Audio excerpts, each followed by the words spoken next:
Hey everyone, this is PrinceBrightstar, and welcome back to Final Fantasy XIV Stormblood. So, it is finally endgame time for Stormblood. We've got patch 4.5 today, and then in the near future there's going to be patch 4.55, which is going to conclude the story of Stormblood. Today we're basically going through the story to set up those events here, including a new dungeon, so I'm looking forward to that. Anyway, let's go ahead and get things going here. Let's speak to Alice.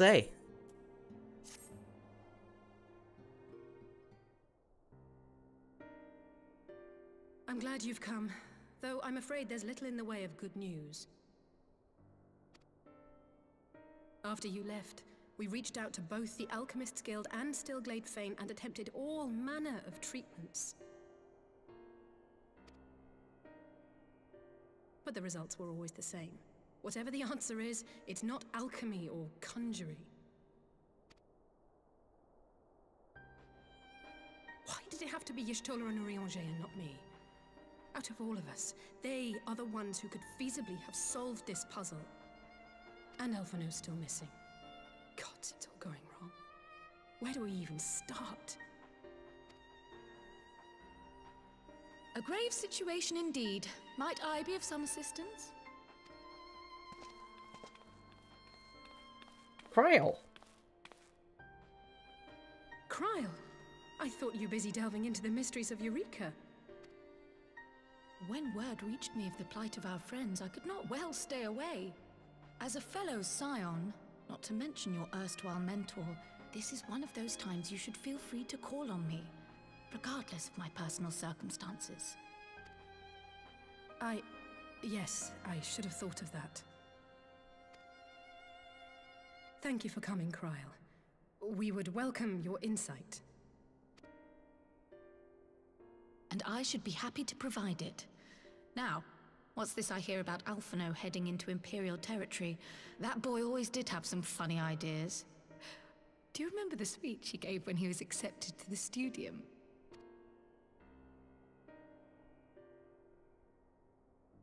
My life's goal is naught less than the salvation of this star.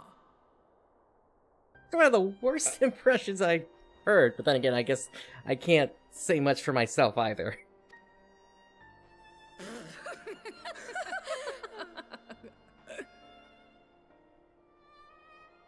That particular grand pronouncement has been a source of great embarrassment to him, as you know. But the fact of the matter is, he meant every word and has lived his life accordingly. Yes, he remains altruistic to a fault, but I'm worried he was too fixated on his goals to see the dangers, as has happened before. You needn't be so concerned. Though his values remain the same, Alphino is not the blinkered boy he once was. Slowly but surely his eyes have been opened, thanks to a certain someone. A certain someone whom he'd be mortified to learn had heard about his little speech. Mum's the word, eh? For now. Right, Yeah. I'd better have a look at our patients. They're in the infirmary, I assume. I'll need absolute quiet, so it would be best if I did this alone. If you'll excuse me.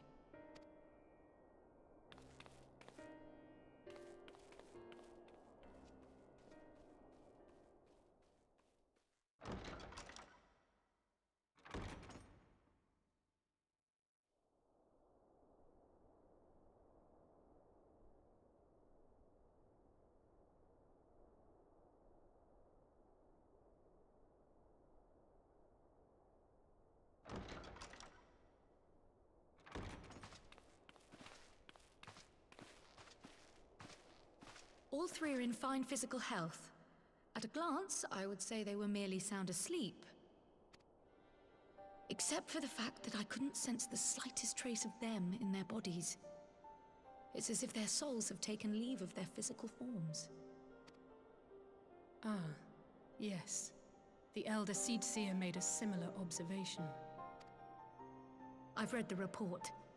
When you heard this mysterious voice, you described feeling as if you were somewhere else, yes? If we assume the ether which comprises your essence is being drawn to some other place, then it may be possible to follow the trail it leaves behind, just as we did in our search for Thancred. I wasn't around for that, but I can't imagine it was easy. Oh, it wasn't. But that's no reason not to try. I will have need of Master Matoya's crystal eye if I'm even to make the attempt. So I suggest we pay her a visit.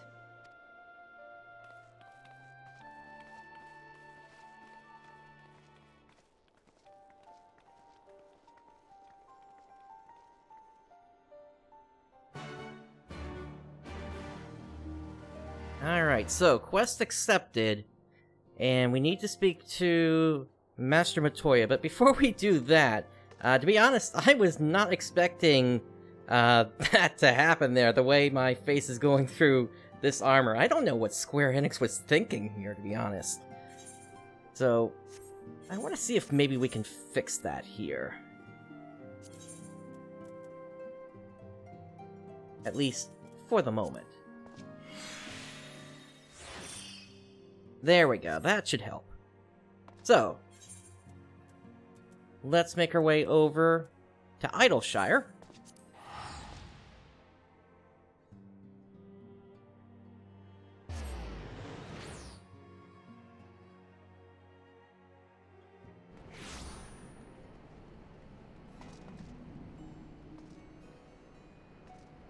And let's hit up the Aetheryte to the western hinterlands.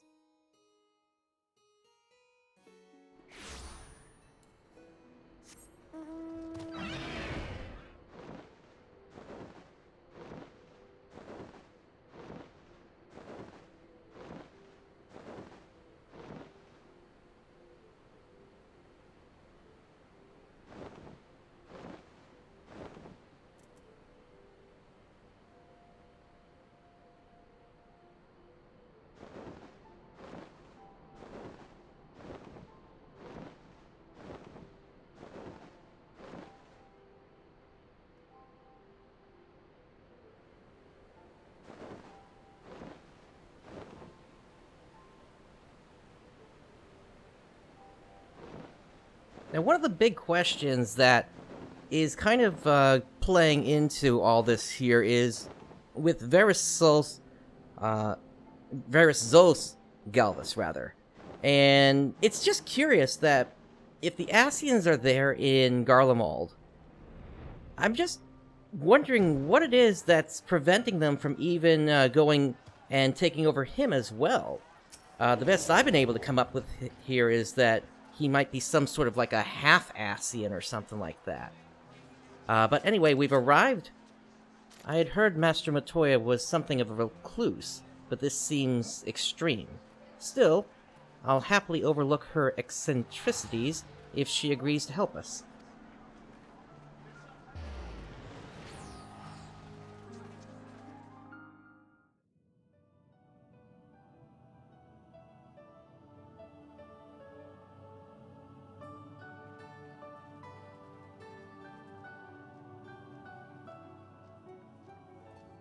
Come to disturb my peace again, have you? I hide myself away in a cave, and still you people insist on pestering me with your problems.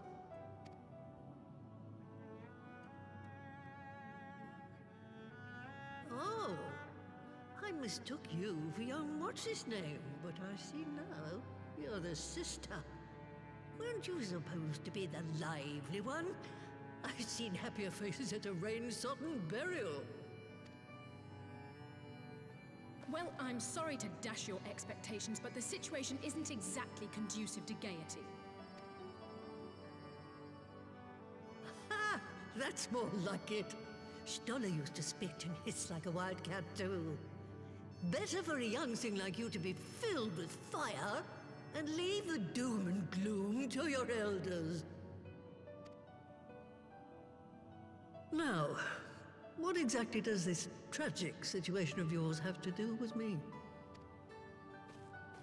If I may, Master Matoya, we have need of your crystal eye once more.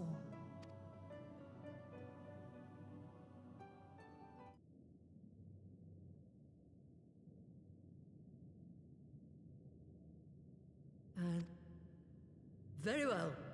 She may be an ungrateful stray, but she's my ungrateful stray, and I'll not see her buried before I am. Sorry about that.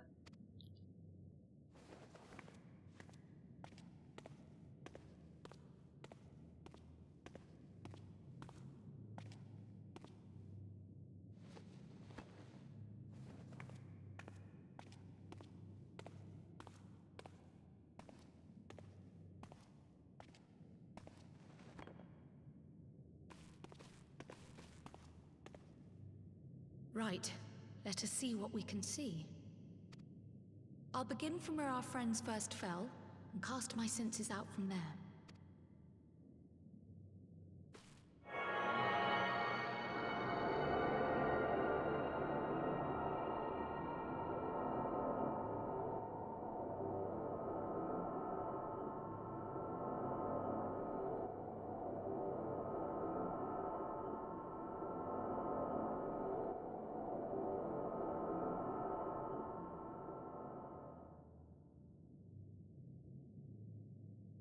What is it?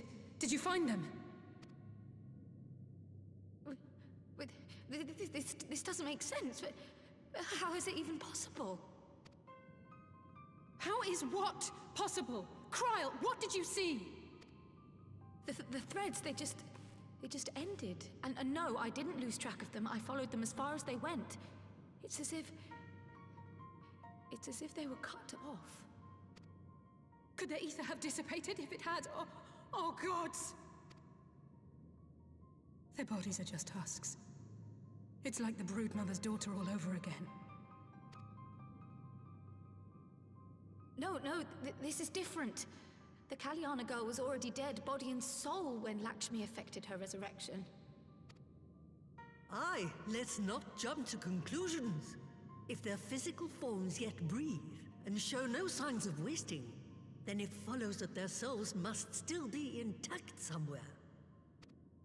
But where? That's the question, isn't it, girl? Death has not taken them to the ethereal sea, yet there are no tracks left for us to follow.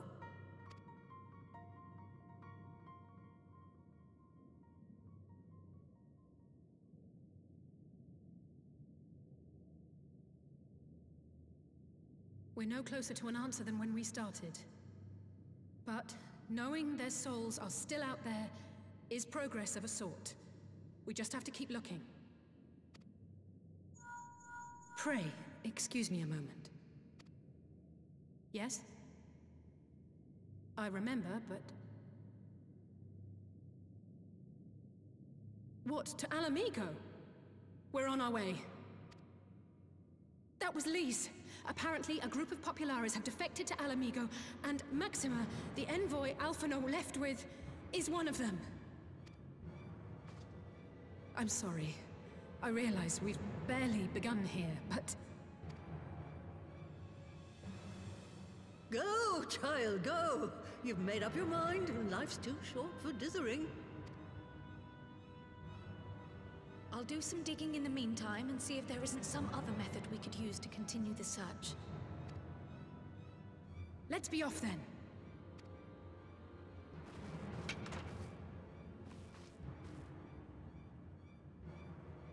Oh, not again. The enchantment barely seems to take these days. I chalk it up to old age, but I rather doubt it's that simple.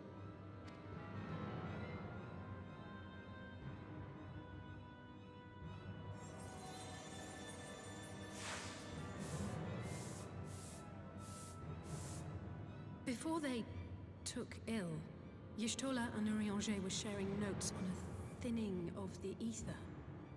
It seems to be happening all over. Does it now? And here I was, all set to blame my woes on that creaking mountain of refuse clogging up the Thaliak. I fear something has gone awry.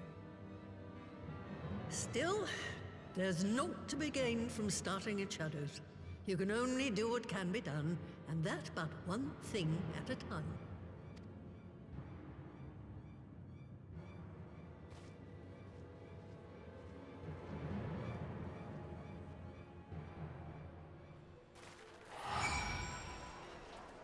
Alright, so we need to make our way over to where Alice is. Actually, she's right here.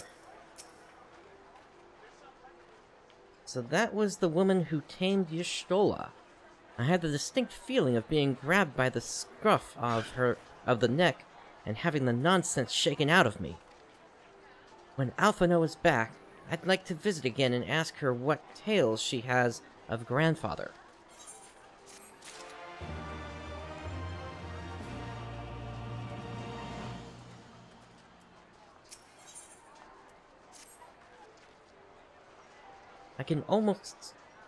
I almost can't bear to hear what Maxima has to tell us. But it can't be bad news, can it? Lise would have said, unless... Ah! There's no point speculating. Lise said she'd notified the guards of our coming, so we should head straight to the palace gate in the Alamegan Quarter. I'll be praying for good news. Learn what you can about Alphino's plight, and leave the search for our friends' lost souls to me.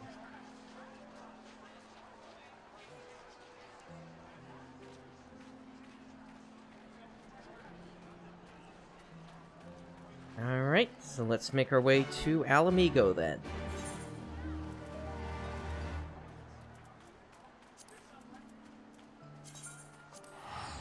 Now, something I do want to bring up here, related to the whole soul thing, is I'm kind of curious if maybe what's going on is this has something to do with the Garleans, because if you remember back in the Alamigo dungeon, there was the one boss that was a scientist that basically managed to extract the soul of the player from their body, and the player basically had to make their way back over to their body in that one portion. So I wonder if maybe that's what's going on here. Anyway, let's speak to the Resistance Guard. Greetings, Scion. The commander told me to expect you. Shall I show you in?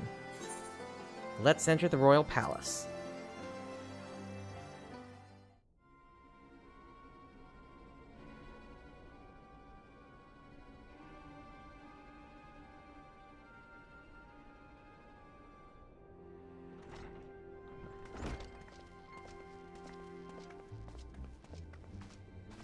I'm sorry to drag you halfway across the realm, but when Maxima mentioned Alphino, I thought you'd want to hear the news in person.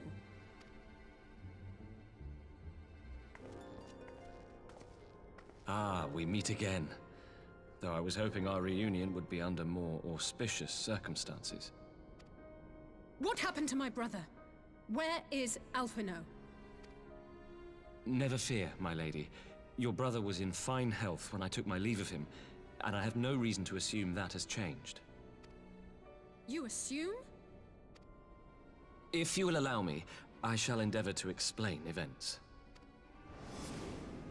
Our troubles began not long after we departed Doma. While crossing the burn, we were fired upon by the Emperor's personal guard and forced to make an emergency landing. As we stumbled from the wreckage, our attackers fell upon us again, and we would have perished there and then were it not for the intercession of a third party, a band of mercenaries whose leader claimed to pursue a vendetta against the Ascians. This shadow hunter, as he styled himself, then escorted us out of the wastes to relative safety. Upon arriving back in civilization, I gathered my Populares colleagues and prepared to flee the Empire.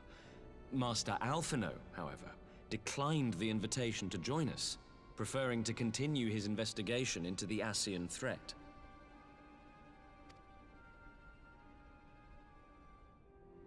Well, at least he's not lying in a heap in the burn. Tell us more about these Ascian hunters. Who are they? And is Alphino still with them? He is. As to who they are, I'm afraid I have nothing to tell you. Beyond the fact that they root out and destroy Ascians, they were unwilling to divulge anything which might serve to identify them. They would not even reveal their next destination. But Master Alphino asked to accompany them all the same. Since parting company with your brother, we've been engaged in a game of cat and mouse with the Emperor's guard. We made our way through province after province, finding the army busy restoring order wherever we went, until we finally arrived here in Alamigo. I cannot thank Commander Aldin enough for giving us such an unexpectedly warm welcome. I'm not inclined to turn away refugees, no matter which land they call home. And if they can tell me how things lie in Garlemald, all the better. On that subject, there is much I would tell you. During the course of our journey, we heard tales that an entire rebel army had been slaughtered in the space of a single night. It would seem my former comrades grew tired of putting down uprisings in the conventional manner, and chose instead to bring a formidable new weapon to bear. Details were sparse, but the rumor alone was enough to dampen the flames of rebellion. I have also heard reports that several companies have withdrawn from their designated provinces and begun marching westward. It is my assessment that the Empire's forces are mobilizing for a large-scale military engagement. Westward? You mean they're getting ready to invade Alamigo? We knew this was coming, but not that it would be so soon. We've barely even begun to shore up our defenses. They won't stop an invading army. No, they won't. Dispatch messengers to the Alliance leadership requesting reinforcements, and send word to our officers in the field to hasten completion of those border fortifications. Prepare to meet the Imperials head on! No matter how quickly we act, we still want for time. When the enemy comes into view, our best recourse will be to open negotiations with their commander, and see that the ensuing proceedings take as long as possible. Would you and Alize head to Doma and let Lord Hien know about this? I'm sure he'll want to hear about Alphino too. Consider it done. We'll send word when... It's happening again. Untold sorrow must be changed. Ahead looms a calamity. Eon become instant. Throw wide the gates.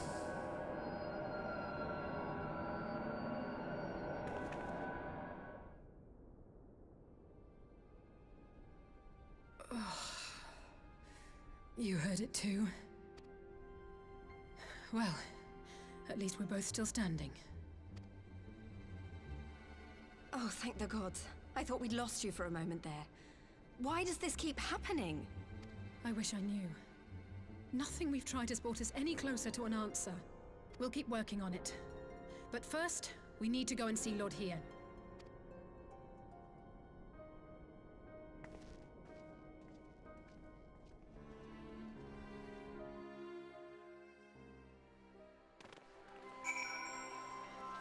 Alright, let's speak to Alize. So Alphino is safe, for the present at least. Now all we need to worry about is a full-scale Imperial invasion. I'm actually glad Lys tasked us with visiting Lord Hien.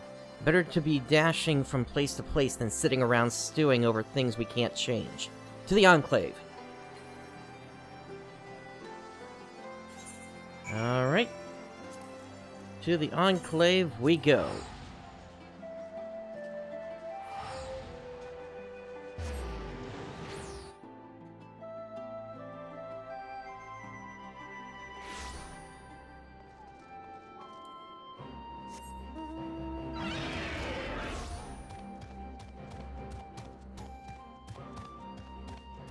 And let's head inside.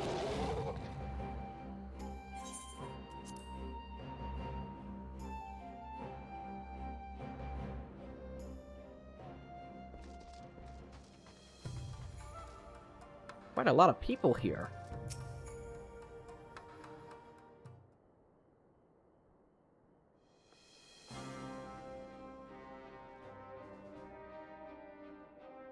Greetings, my friends. I was just discussing future endeavors with the members of our newly formed alliance.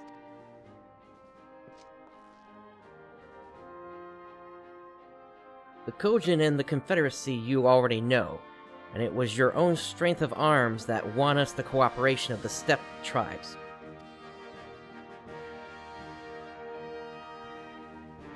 We've also been joined by our neighbors from Nangsha and the indomitable citizens of Dalmasca, though the scattered nature of the latter's resistance will somewhat delay their official induction. These proud peoples have united under a single purpose, to stand against the tyranny of the Garlean Empire.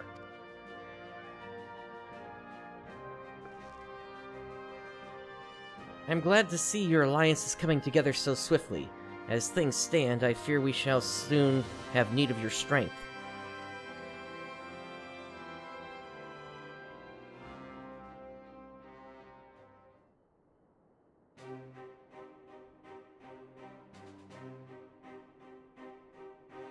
I thank you for bringing me news of Alphino. His fate is never far from my thoughts, and not only because he is our emissary. As for this sudden deployment of Imperial forces, I agree that Alamigo would be wise to shore up its borders with all haste. Every report we receive from our shinobi indicates a massing of troops in the western provinces. It seems all but certain that the Empire is poised to bring its fist down upon Eorzea. And I would help deflect that blow, but I cannot risk sending reinforcements just yet. We will remain vulnerable to airborne assault until our wall in the burn is in place. The all-important Allagan energy barrier. The energy barrier, yes. I thought to call it something more auspicious. A name drawn from the four lords of legend, perhaps Seiyu's Aegis, or some such. Well, just a thought. The Ironworks engineers report that they have finished calibrating the generators and are ready to proceed the testing stage. Have you the time to attend the first test? You've seen the field which protected Azislaw firsthand, and I would be interested to hear how you think ours compares.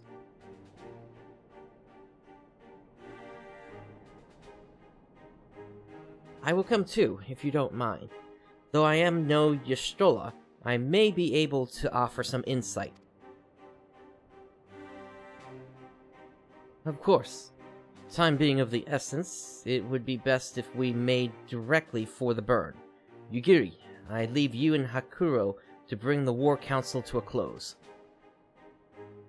Understood. Your mounts are saddled and ready, my lord. Where the storms?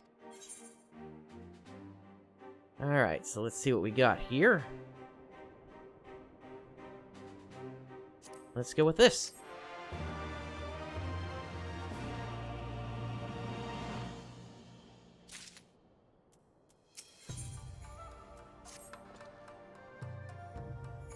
We will cross the burn by Yol and Falcon, as before.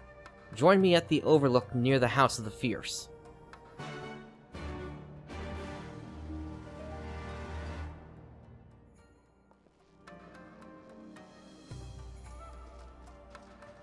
Let's make our way out of here.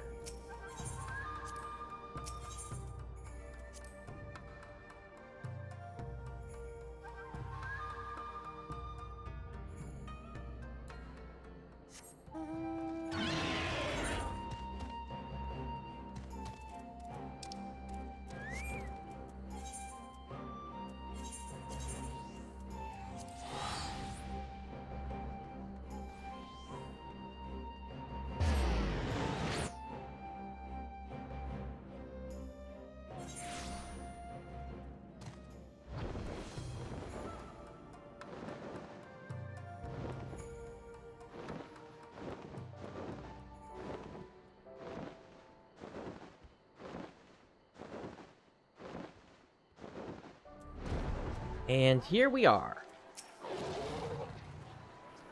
Give the word when you are ready to take wing. Let's head for the burn.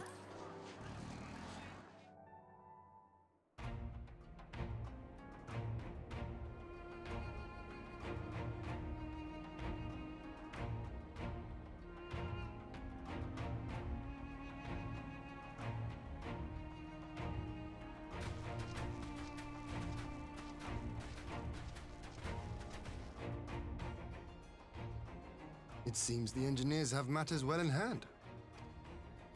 Should the barrier work as we intend, Doma will be free to reinforce her allies in Alamigo without fear of weakening her own borders.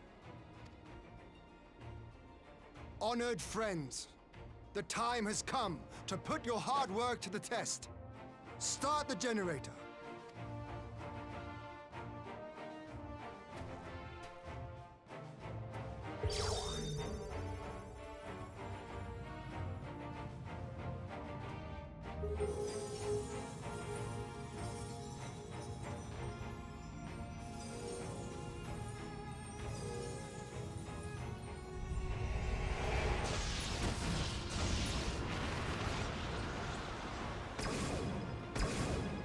Node 1 is operational. Nodes 2 to 8 are reporting similar energy levels. The barrier is forming.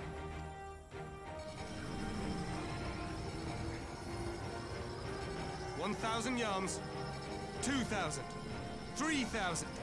Expansion remains smooth. No fluctuations detected.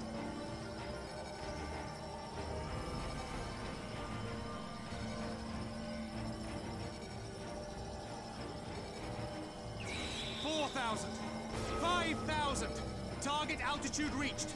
The barrier is holding steady at 5,000 yards. We've done it.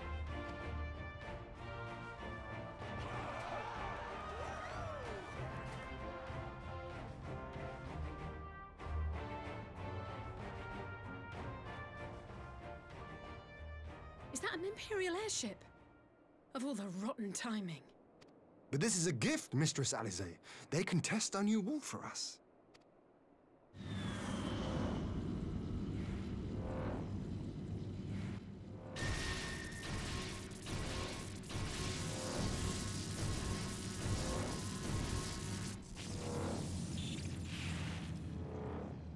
It seems solid enough, though I was hoping for a fireball.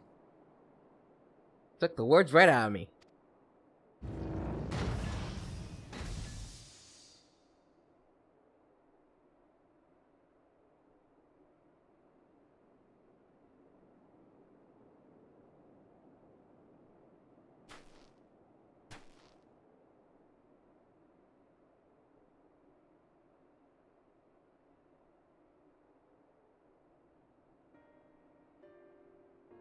By the gods, it's Alphino. What are you? Let me go! He has my brother! Lower the barrier!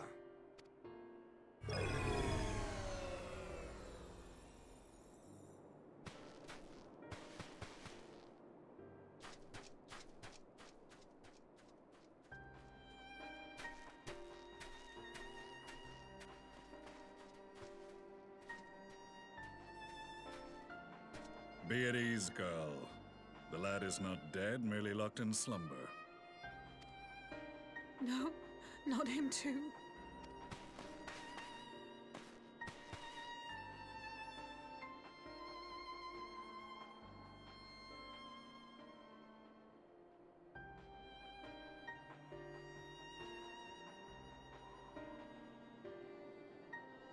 We could identify no cause and found no remedy.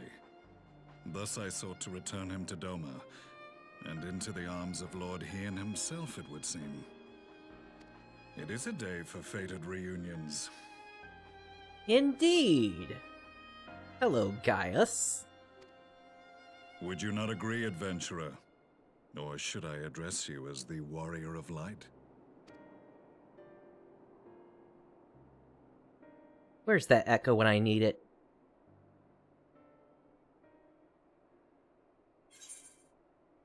There we go. Gaius van Baelsar. Aye. Gaius van Baelsar. The Black Wolf. That was the title I was given. One I have long since relinquished.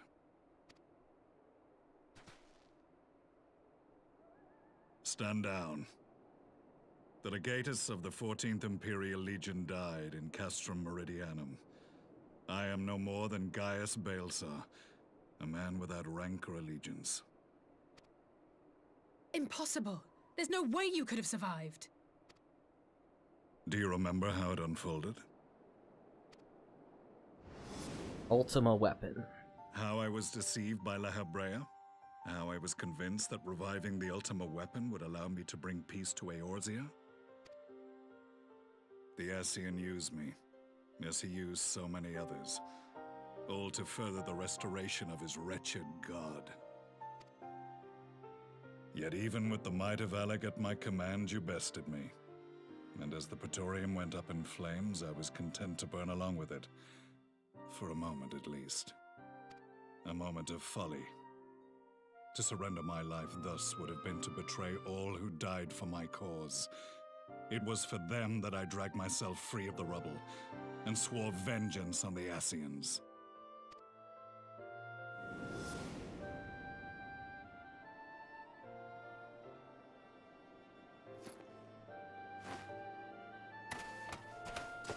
The Black Wolf has shed his pelt, never to return to Garlemald or her legions. I live now only to exact revenge.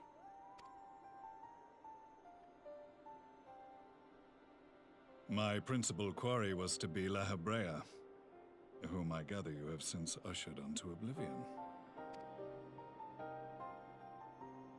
But so many more remain, long as their kind lurked in the shadows, laboring to sow chaos throughout our world.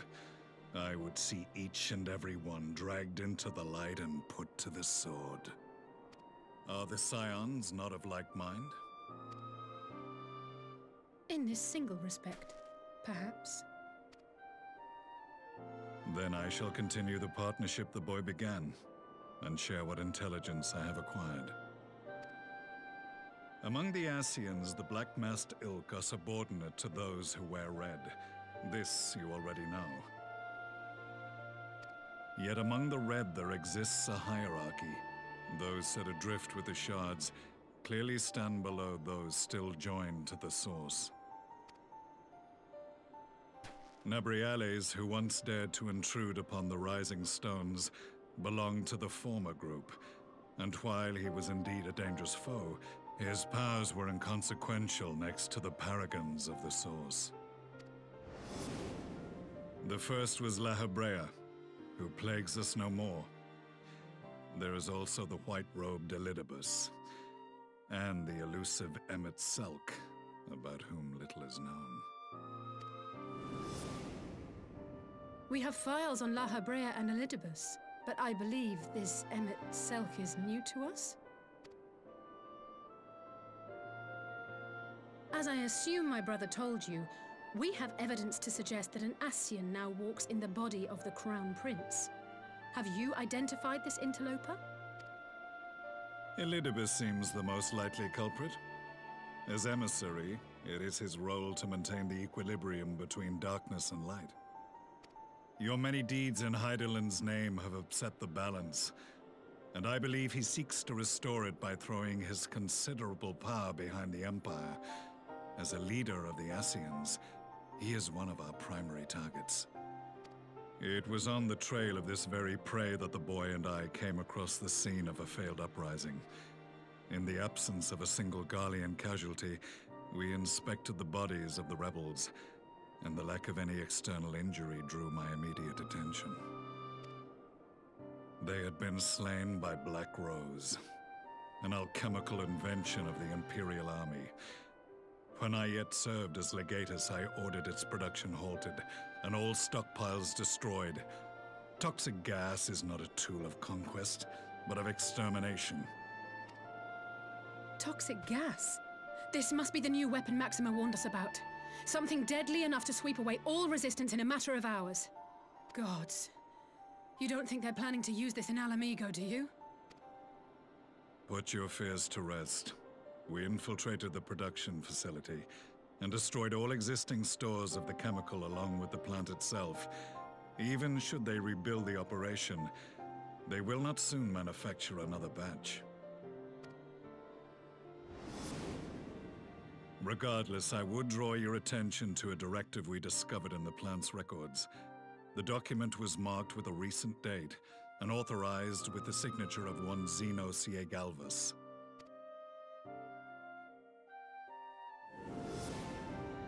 A dead man signing the death warrant for thousands.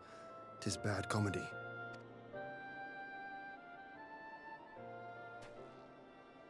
But the tale does not end there. Within that same facility was a chamber filled with devices of elegant design. Cloning technology, we realized. And what should we find in each and every incubator? But a young Emperor Solus.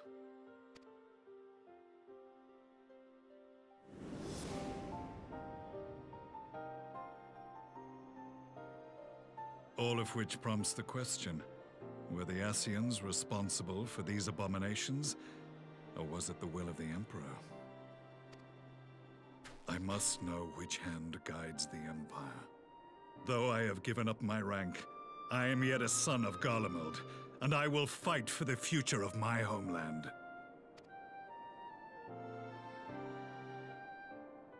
It is time I return to the hunting of shadows. We should focus on our common foe. To reopen old quarrels now would serve no purpose. You saved my brother's life, so I'm willing to let sleeping dogs lie. But in truth, it's not my decision to make.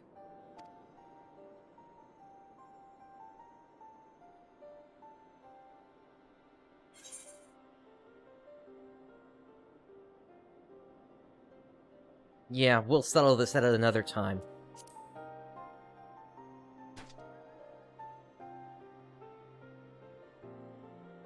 There was a time when I scorned those who placed their faith in false gods, even as I, in my blinkered conviction, place mine in Ascian promises. Unlike yours, my strength of will and my restraint was found wanting. We shall meet again, warrior of light.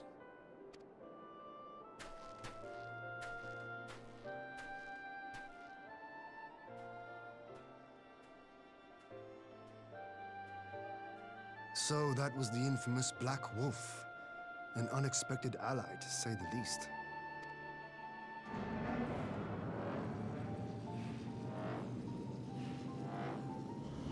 Well, I am content to leave the fine-tuning of the barrier to cleverer minds.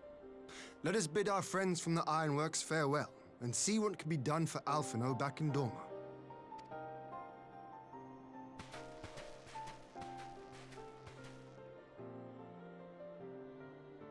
Just make sure you give the command to raise the shields before we leave.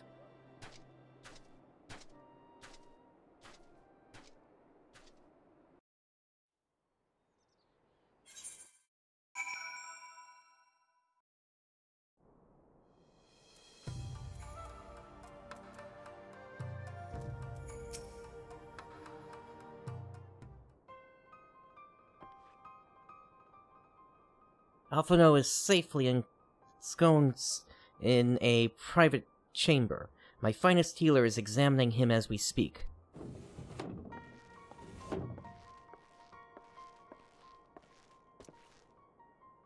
I've spoken with the physician, and there are no outward signs of illness. Alphino is lost in a sleep from which he cannot be awoken, just like the others.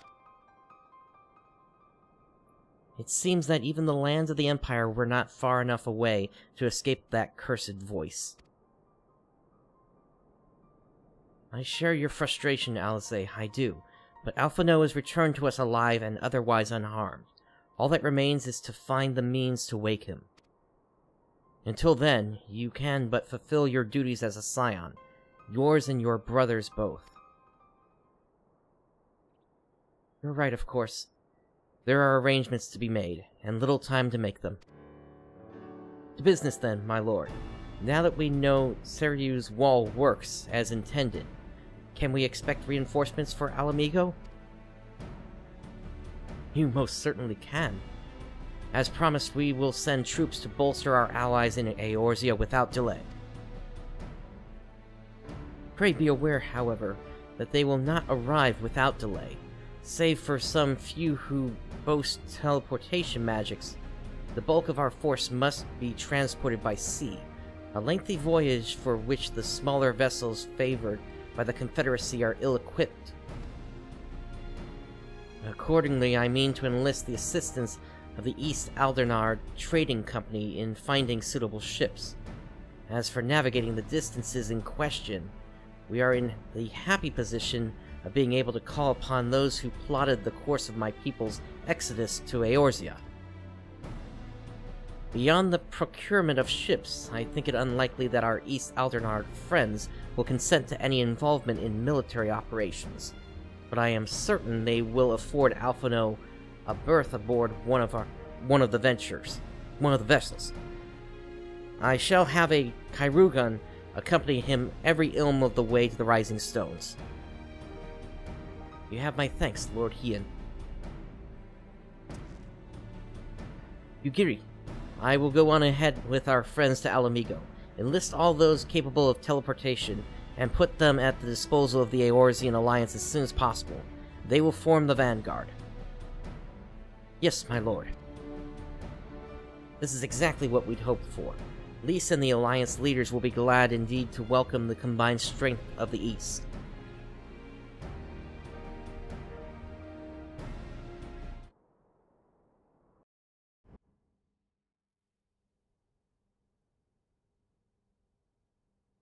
Meanwhile, at the Black Rose,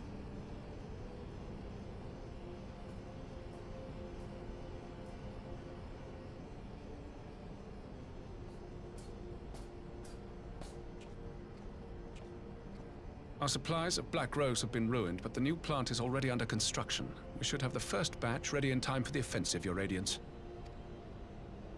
See that you do.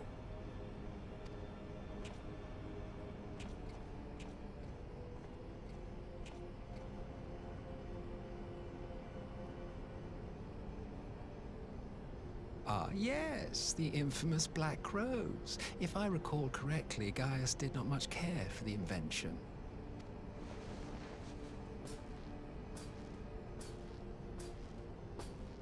A ruthless and indiscriminate weapon indeed, this airborne poison. It seems you are capable of making decisions worthy of your bloodline. With no gift for sorcery, we Garleans must look to Magitech to even the odds. If it spares the needless deaths of our soldiers and serves the cause of this empire, there is no method I would not employ. How very noble of you. Truly, though, I must commend you for embracing your role as Emperor. You play the part of the determined ruler well. Sometimes even I catch myself believing.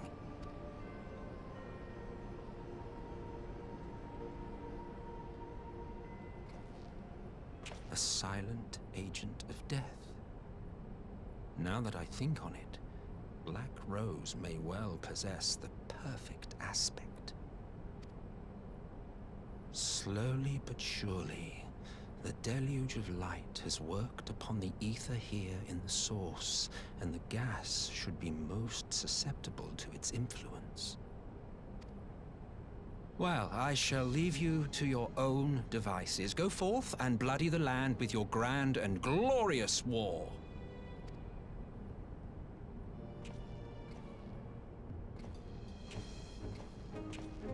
While you do what, precisely?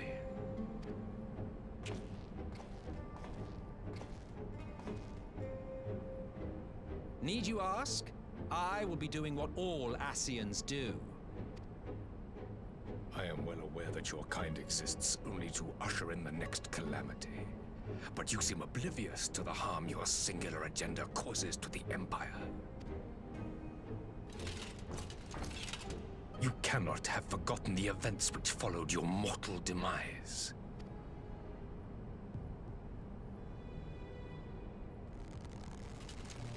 Our homeland was plunged into civil war for your failure to name a successor. The edifice you so carefully constructed was but a hair's breadth from collapse.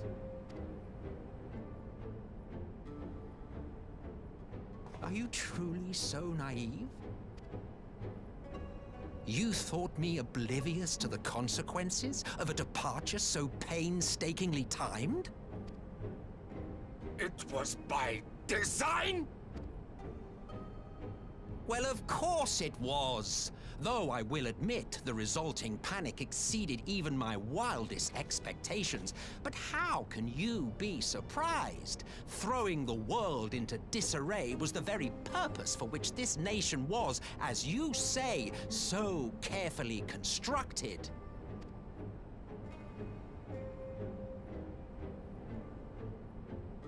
Now, if you have no further questions, I must be on my way.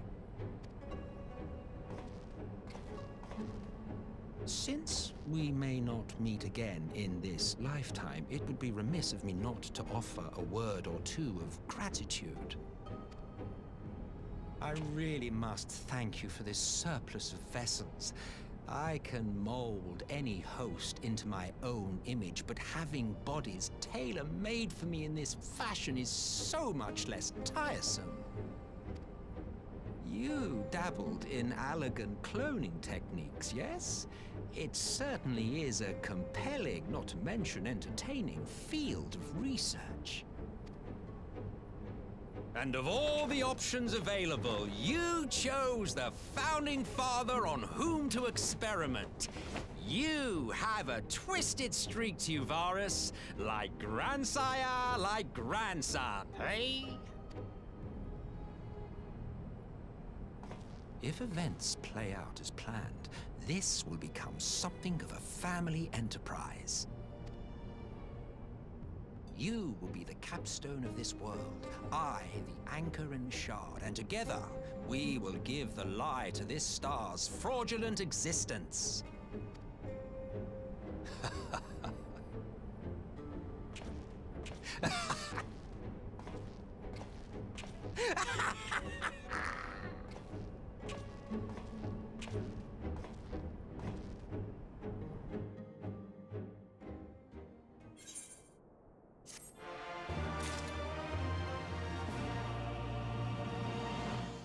Very interesting scene. I'm kind of having trouble getting a read on what's actually going on here at this point. We must leave now to convene with Eorzea's leaders, and it may be some time before I return to Doma. Akuro, I leave you in command. My lord. I shall assemble an advance party with all haste, and join you in Alamigo forthwith. I've just received word from Lys. The Alliance has established a base camp near Alamigo's northeastern border.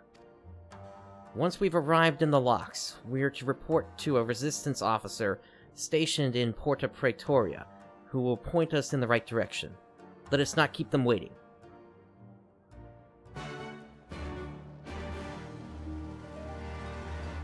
Alright, so to Porta Praetoria.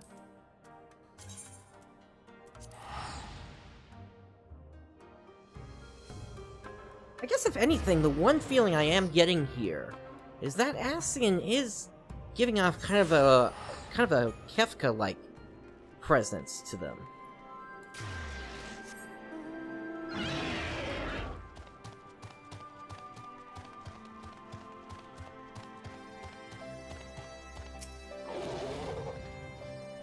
Ah, you must be the Scion party I was told to look out for.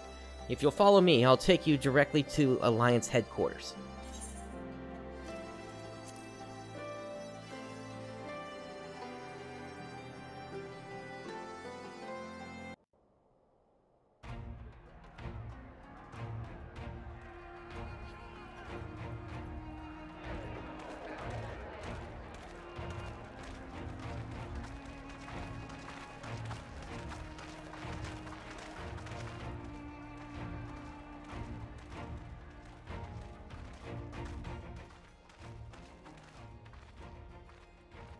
Welcome back, you two.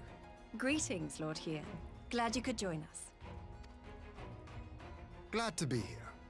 I would have come sooner, were our own defense is not in question, but I am pleased to report that our soldiers are assembling for deployment to Alamigo as we speak.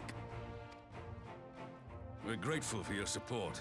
Thanks to the efforts of our allies, it won't be long before we've established defensive positions on this front as well.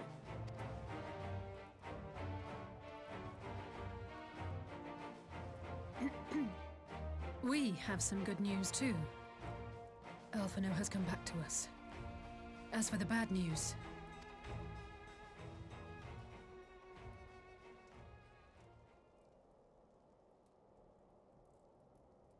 So, Alphino won't wake up, Gaius van Baelsar is alive and hunting Ascians, and the Empire is planning to poison us all with toxic gas. Does that sound about right? Ordinarily, any one of those things would have left me in shock. But the way things have been lately, it's all starting to seem pretty normal. Getting back to your report, are we sure this Black Rose is the weapon Maxima was talking about? It fits the description. And it seems we have Alphino to thank for sparing us an early demonstration of its effectiveness. I have a feeling this won't be the last time his bravery in the Empire will serve us here in Eorzea. The threat of an unknown weapon has had us all on edge. But now that we know what we're dealing with, we can take steps to defend against it. As for Gaius, I'm not sure what to think. Am I happy he's alive? Not in the slightest. Am I happy he's hunting Ascians? Aye, I'd have to say I am. Oh, speaking of Garleans you didn't expect to see, we have a tale of our own, as it happens. When we sent envoys to the Imperial Army to request talks, they returned with the message that Varis Galvus would be attending. The Emperor himself? Well, Varis did sanction the popularity. But knowing that an Ascian walks in his son's skin, I do not see how we can trust him or anyone from that nest of vipers. The Alliance would proceed with negotiations regardless, if only to give ourselves more time to prepare. We do, however, require your cooperation. Right. Yes. So, as a condition for the talks to go forward, the Empire has requested that a member of the Scions be present. There'll be a representative from each Alliance nation, of course, but I'm afraid we have to ask that you come along too.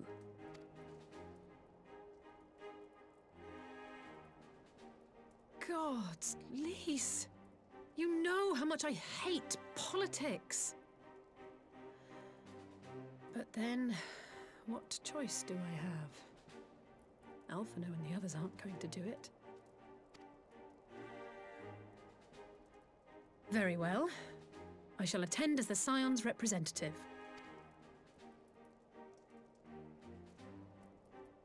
In case you're wondering why I didn't ask you, the Empire also requested the presence of Eorzea's champion.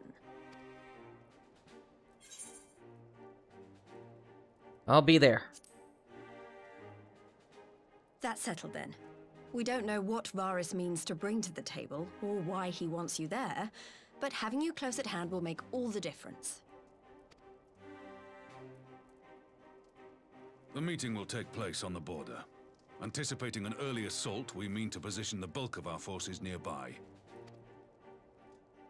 The Alliance leaders should already be on their way. Once you're ready, we can head out and join them.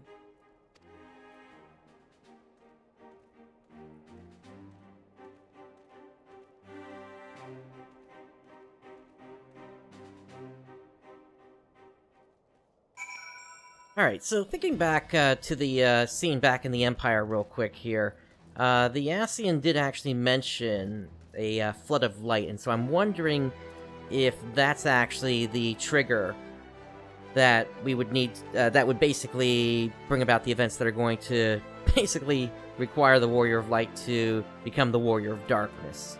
But we will see here. Well, I don't suppose it's polite to keep an Emperor waiting too long, shall we? Let us parley with the Emperor.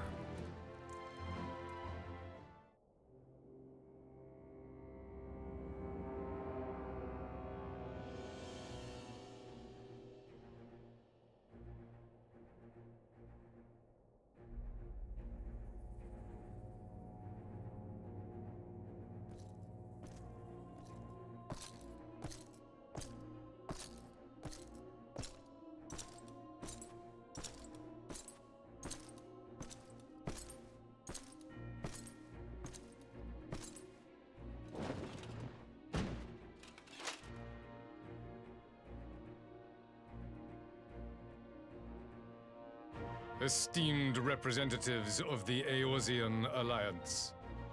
On behalf of the Gallian Empire, I thank you for inviting me here today. As this parley was convened at your request, I invite you to speak first. Very well, Your Radiance. I, Nanimo Ulnamo, 17th in the line of Ul, should be pleased to oblige you. As recent events in Alamigo and Doma have made plain, the subjugation and exploitation of neighboring nations is not a sustainable policy. Should this day end in war, you may very well defeat us, but you will never extinguish the people's desire for freedom. Though it may not be in our lifetime, there will be another revolution, another war, and the cycle will continue. Doma has entered into a concord with the nations of Eorzea, a partnership wherein we recognize one another as equals. Garlemald could be afforded similar treatment. You need only set aside your ambitions and join us in paving a path towards peace.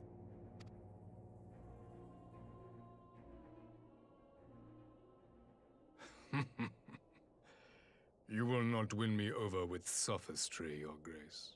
As you know only too well, this alliance lacks the strength to keep the peace within its own borders.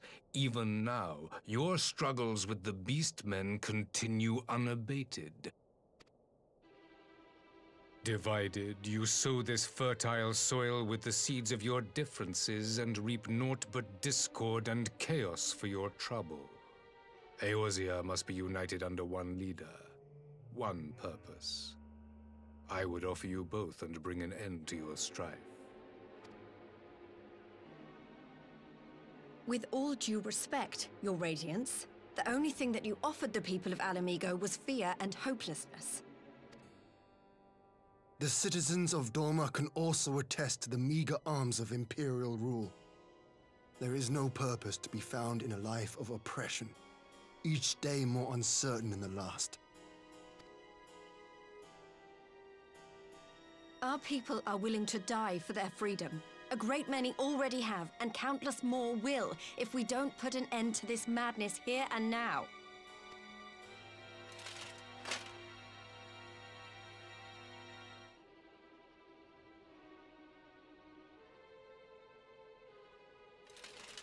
We brought order and stability to your lives. This madness and bloodshed is of your own making. You broke the peace, not Garlemald. Peace. Order. You kill our peoples, despoil our lands, take everything that is ours. And what? You expect us to lick the boot that grinds our faces into the dirt?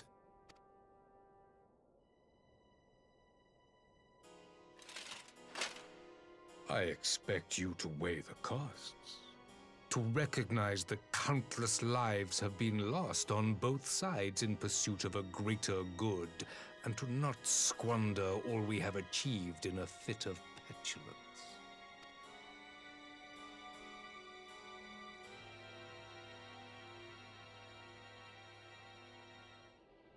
Your Radiance, I fear I can personally attest to the dangers of pursuing one's vision with such righteous fervor.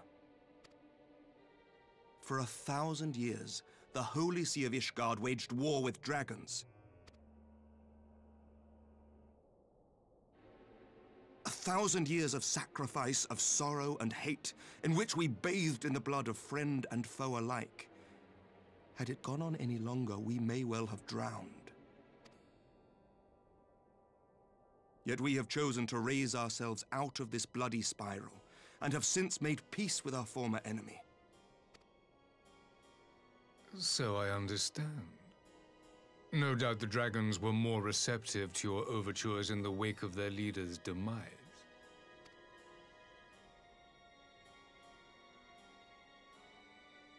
You speak of peace, yet use war to achieve it. Your father would not have bothered to obscure his intent with honeyed words. He understood that strength is all that matters in the end.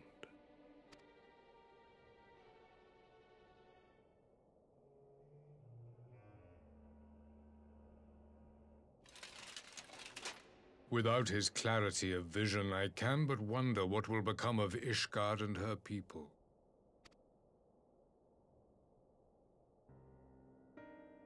There was a time when Garlemald too lacked a leader of conviction. Weak and unable to wield magic, we were at the mercy of the strong from whom we sought refuge in the bitter cold of the north. Were it not for the discovery of ceruleum and the subsequent development of Magitech, we might never have gained the power to take back that which was rightfully ours.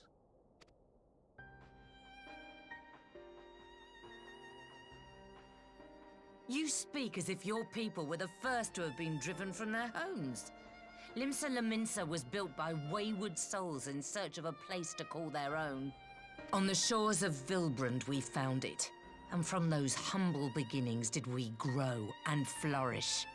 And all without robbing our neighbors of their liberty.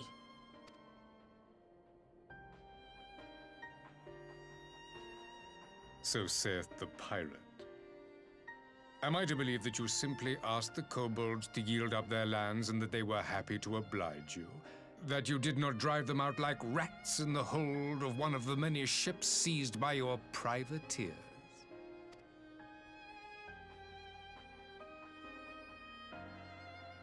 I will concede that after centuries of exile, reclamation may be mistaken for invasion. Nevertheless, it is not. And those who till stolen soil have no right to object when cast out in turn.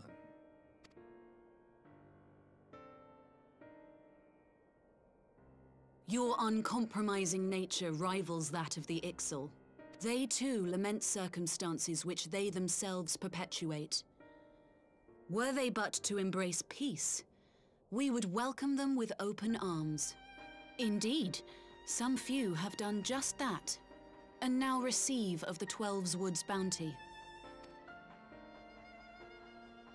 Would that your people might learn from their example.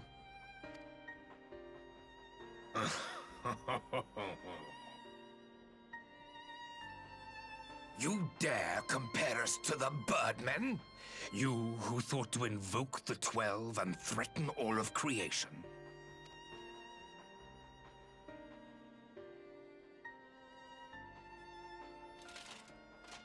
I came here in the hope of finding some speck of common ground, but I see now these discussions will accomplish nothing. Despite what you people may believe, I am not wont to choose the sword over the olive branch. 'Tis but a pity men are loath to accept one without first being shown the other.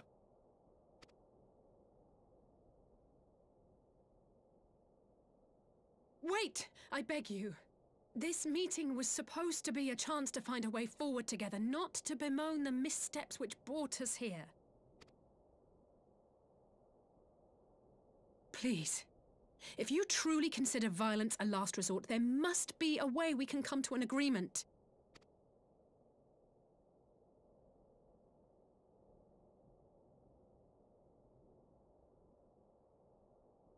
As Mistress Alisaie says, we did not come here to bicker over the past, but to discuss how we might strive towards a brighter future. Emperor Varis, may I suggest a short recess, that all present might compose themselves prior to beginning anew?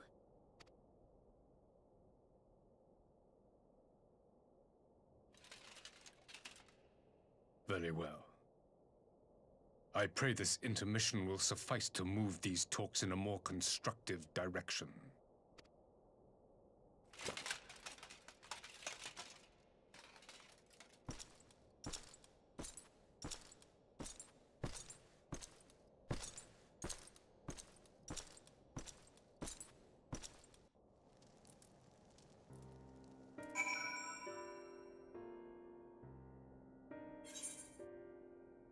So very interesting to see how that played out here. Definitely all that, basically the Eorzean Alliance has built upon basically got destroyed by Varis. Figuratively, of course. I'm kind of curious what everybody's thinking right now before we proceed. Whatever rebuttal I had in mind was lost when Varis mentioned my father. The man is certainly skilled at keeping his opponents off balance. For a moment, I feared our talks would descend into violence there and then. Alizé speaks of her dislike for politics, but her honest plea may very well have prevented an early battle.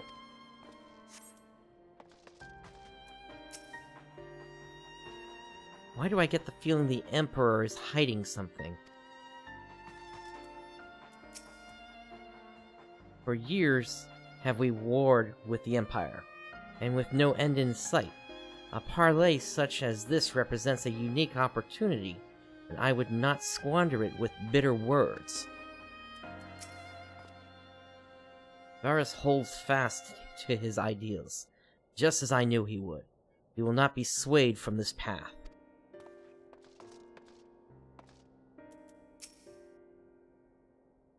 'Tis true that Limsa Lominsa's beginnings were not wholly honorable, but our old wrongs do not make the Empire's deeds right. I do much wonder at Emperor Varis's decision to attend these negotiations. It is plain he has no intention of hearkening to our entreaties. But what then is his goal?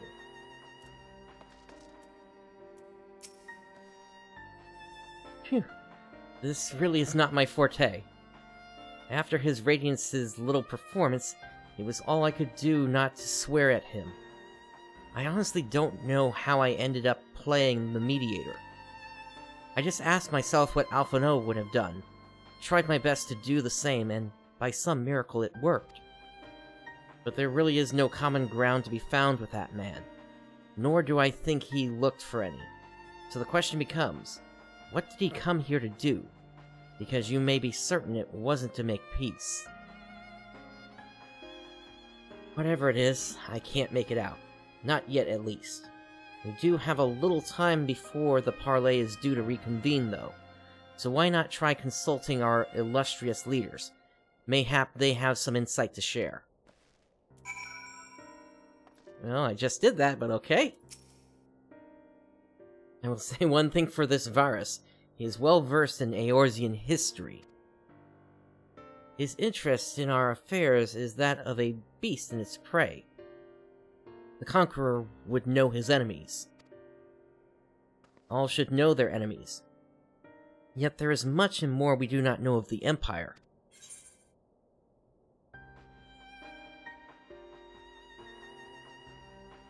And it's up to us to change that, here and now. Ha! You would have me ask the Emperor himself. Well, mayhap there is some wisdom in that. If we can skirt the storm of his displeasure, we may yet come to our answers, even if it does mean sailing close to the wind. 12 have mercy, but for Lady Alizé's timely interjection, we might well have come to blows at the negotiating table. Not that Emperor Varis left us a great many options. Is unconditional surrender all he will accept, do you think? Ere he arrived, I have said yes, but having heard him speak, I cannot help but think he came with some other end in mind. Exactly, he's building up to something, I know it. How then should we approach the rest of the parley? Have you anything to say, Warrior of Light?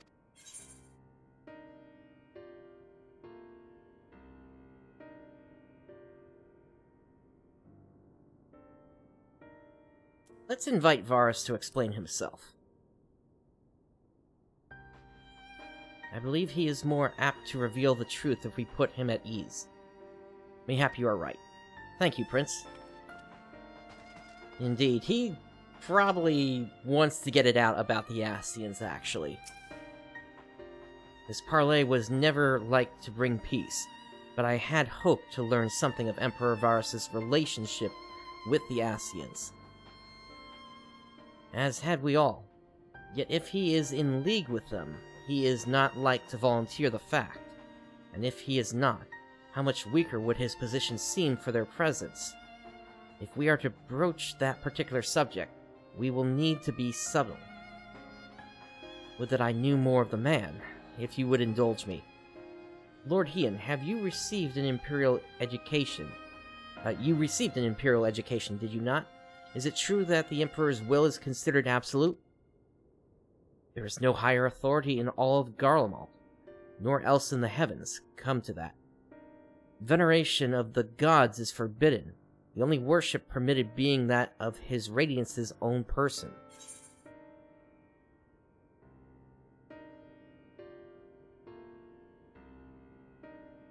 Is the Emperor like that of a primal? That sounds suspiciously like a religion itself.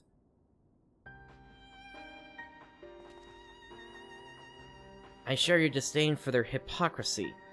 Even as they denigrate the idea of faith, they revere their leader with a fervor others reserve for the divine. 'Tis a flaw common to much of the doctrine that fed us. Logical on the surface, perhaps, but contradictory upon closer examination. I wonder if a discussion of the various discrepancies might prompt Varis to reveal something.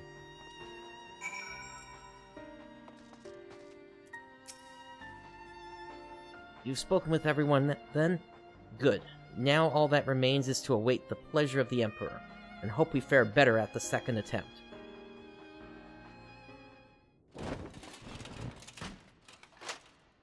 Now then, who would have the floor? Before we resume, I wish to offer you an apology. After you graciously accepted our invitation to discuss an armistice, we have done naught but rebuke you at every opportunity. I believe I speak for all of us when I say we are deeply sorry for our discourtesy.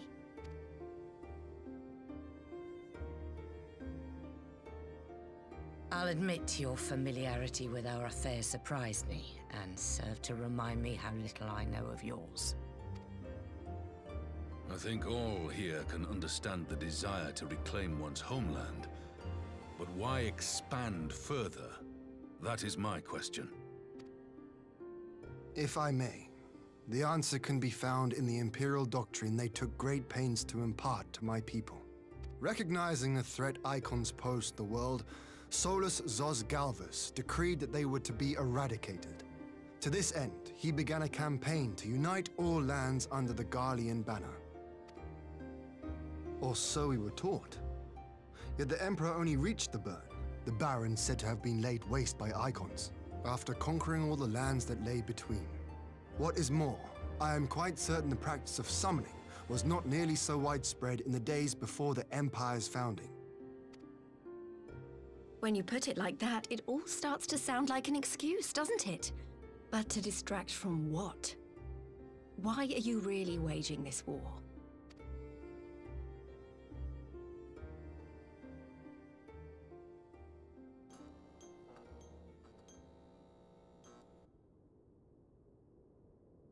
Finally, you ask the right question. I can but hope you heed mine answer and at last accept the righteousness of our cause.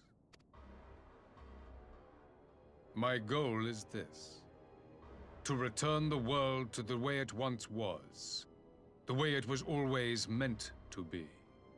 In doing so, mankind will be made whole once more.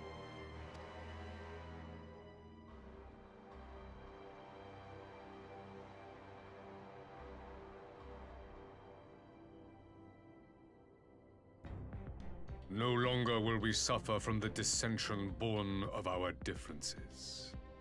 There will be but one race, a perfect race, as we were when time began.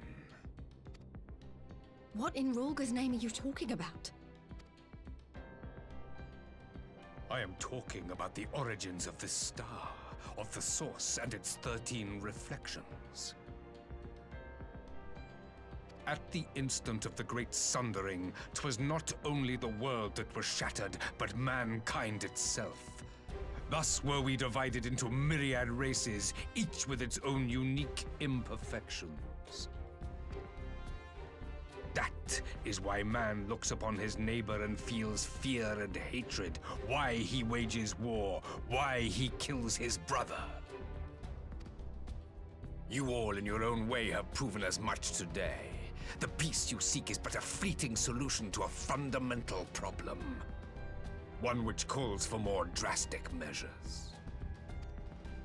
To bring about everlasting peace, our worlds must be rejoined. I expect most of the table have no idea what he's talking about, but this all relates back to basically when we met Albert, and they came over from one of the shards. And came in as the Warrior of Darknesses themselves, so it's interesting that he knows about that. He was probably told about told about that by the Ascians. So we'll see how this plays out here.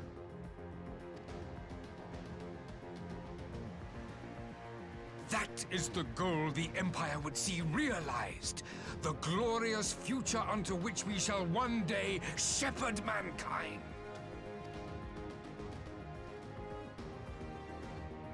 A rejoining of worlds. I have heard this tale of the Source and its reflections before. Are these not the self-same desires as the Ascians? Emperor Varis, do not trust in their words. They will lead you to your doom. My father thought to use them, but in the end he succumbed to their temptations. He embraced summoning like so many other pawns before him. Do not tell us you mean to do the same.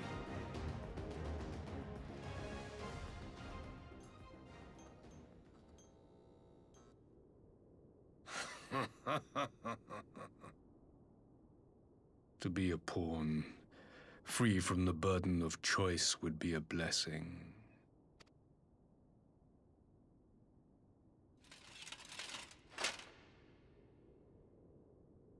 But I forswore that privilege the day I learned that the Gallian Empire was built by the hand of an Ascian. What?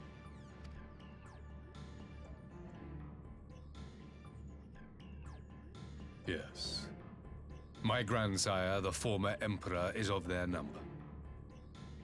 And who better to build an empire capable of bringing about the calamitous change we desire? Would you condemn me for this alliance? For bowing to the will of these shadowy masters, when the prize is true and lasting peace?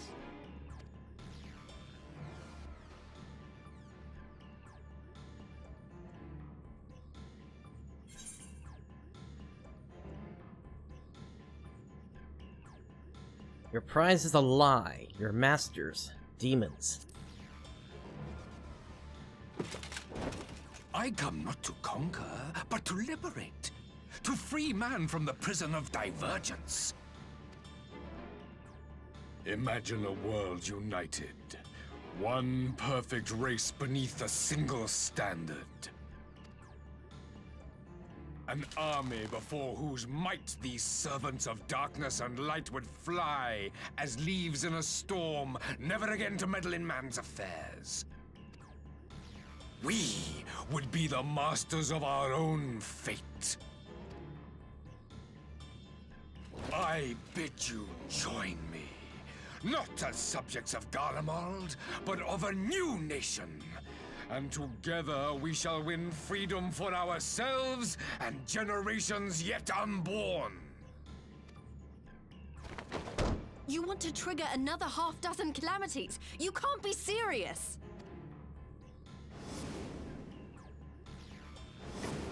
Have you forgotten how many died? There will be no one left! Do you truly imagine we would aid you in your bloodletting? It is unthinkable! Unconscionable!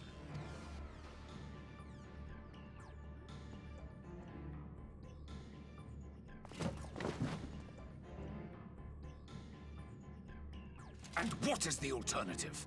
To be as cattle waiting for slaughter? I would have us work together, that we might take fate into our own hands! Into your hands, perhaps. But what of the other worlds, your radiance? With every calamity, you obliterate a star and every soul that dwells on it. To the Ascians, we are all but tiny, momentary specks within an indifferent universe. We cannot hope to oppose them until we have been made whole once more.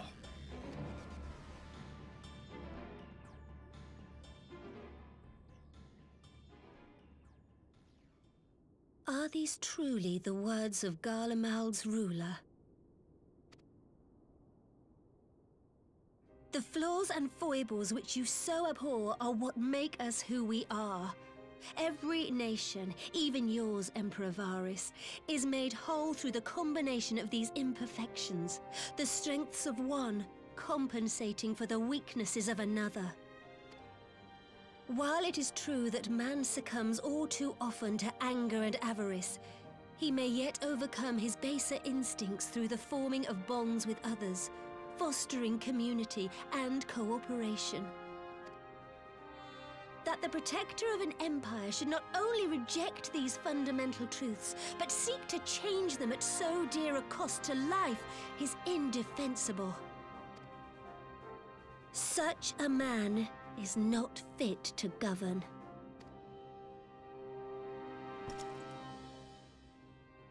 And you, warrior of light, would you refuse me as well?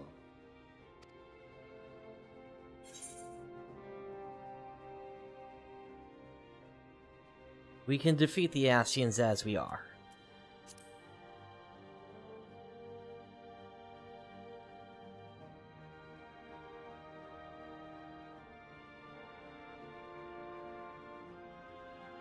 It would seem the Alliance is of one mind on this matter.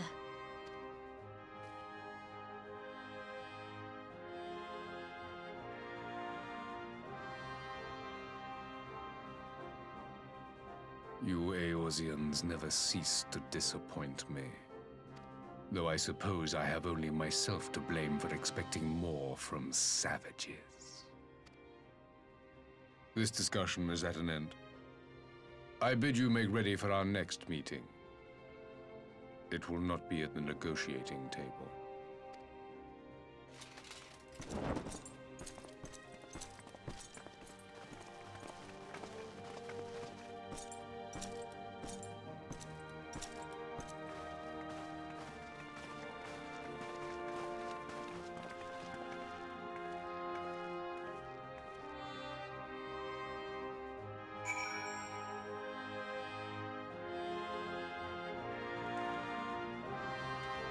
Alright, so to war it is, then. I came back to find Doma's advanced party ready and waiting for battle.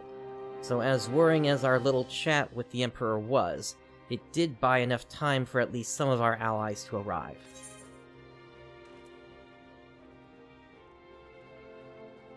And let's see.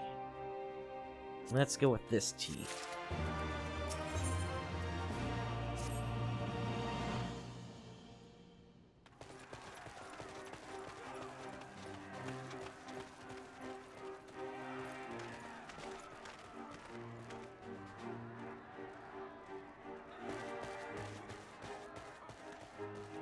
I'm not sure what I was expecting from our meeting with the Emperor, but it wasn't that. Still, at least we know now what he's really after. Aye, a future built on a mountain of bodies. I too want the Ascians dead, but not at any cost. The last of the reinforcements from Doma arrived not long ago. I pray it will be enough. Given the Emperor's stated goal, this is a battle we can ill afford to lose.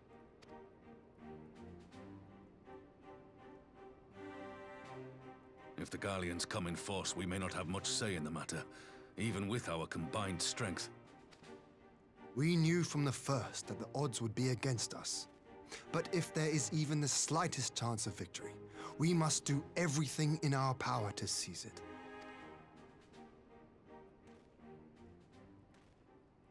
We must seize it, full stop. Here!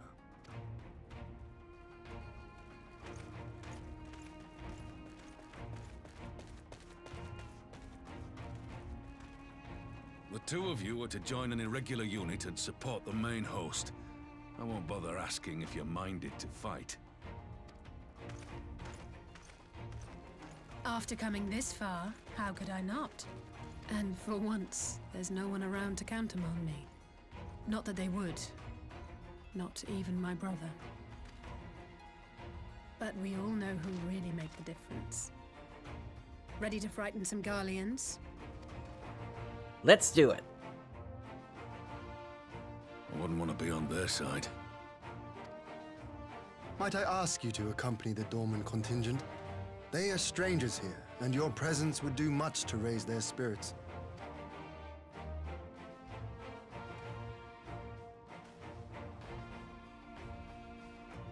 We would be honored. When our people stride out with you in their midst, I dare say the Eorzeans will feel an ilm taller themselves. High spirits have a way of spreading. Ah, what I wouldn't give to join you. But my duties as field commander will not allow it. I'll leave the front lines in your capable hands.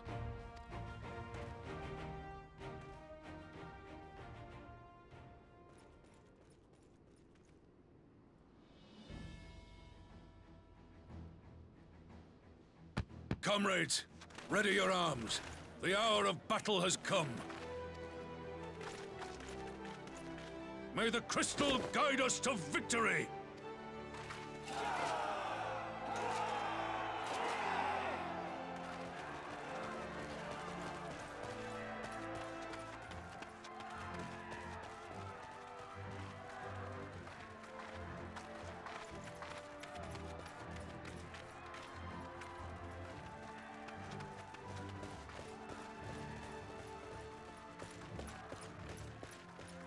Since the others couldn't be here, we'll have to fight twice as hard.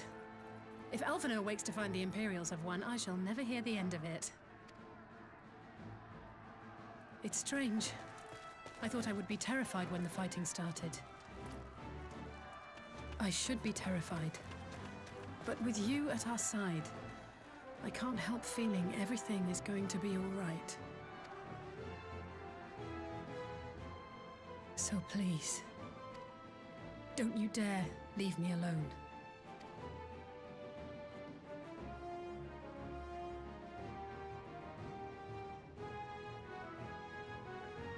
No matter what happens, we have to survive together. Indeed.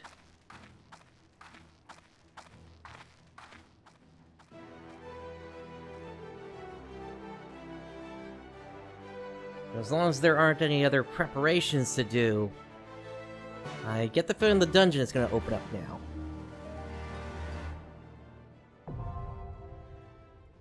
And there we go, the Gimlet Dark. So, let us queue up.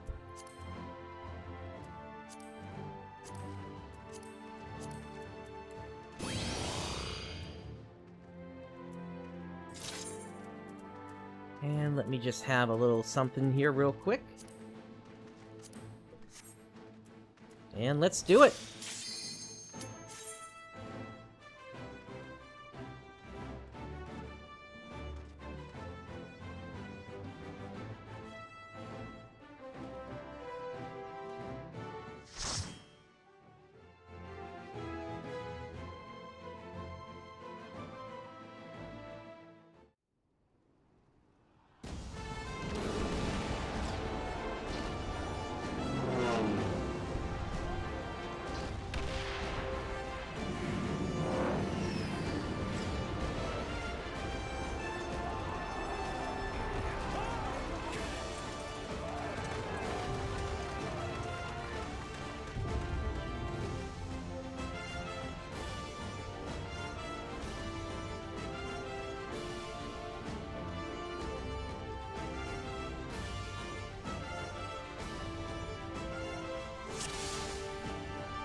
Here we go.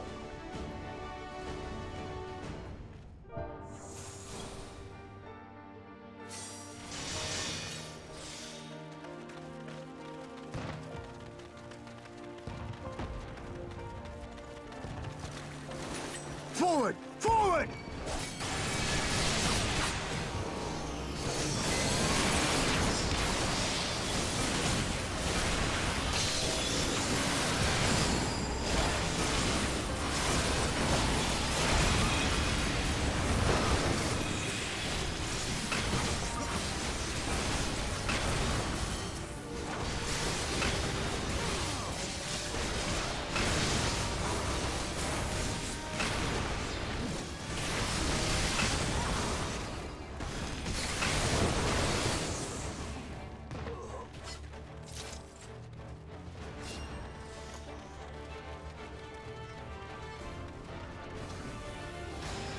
Leave this to me.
So far, so good. It's actually really liking how this dungeon looks.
The soundtrack is also really, really good. It's a lot better than what we got for that other dungeon with the last patch, where all it seems that Silken did was just put an effect over the music.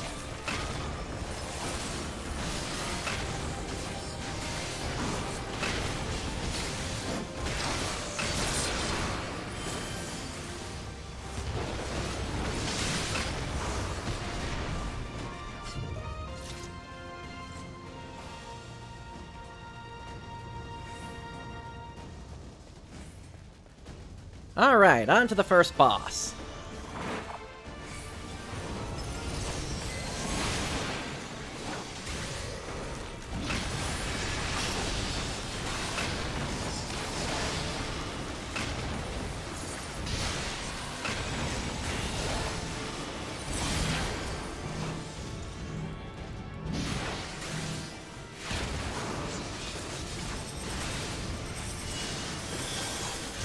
Alright, he's gonna turn during his attack.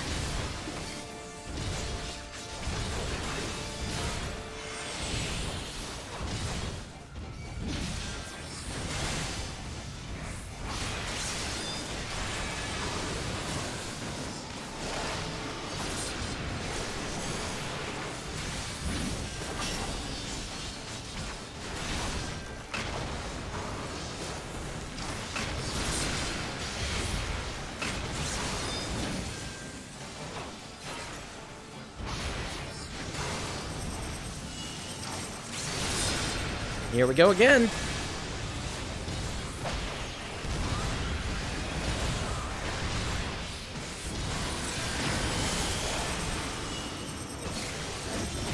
And coming back around the other way.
So with that attack, it's probably best if you just get yourself into place towards where the first attack is going to go, and that way you can just kind of stand there for a quick moment until it continues around.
I shan't hold back!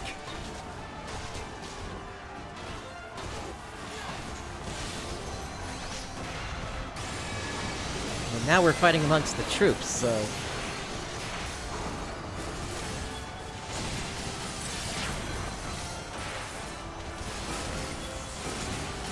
This is starting to feel like the flats over at Cartano.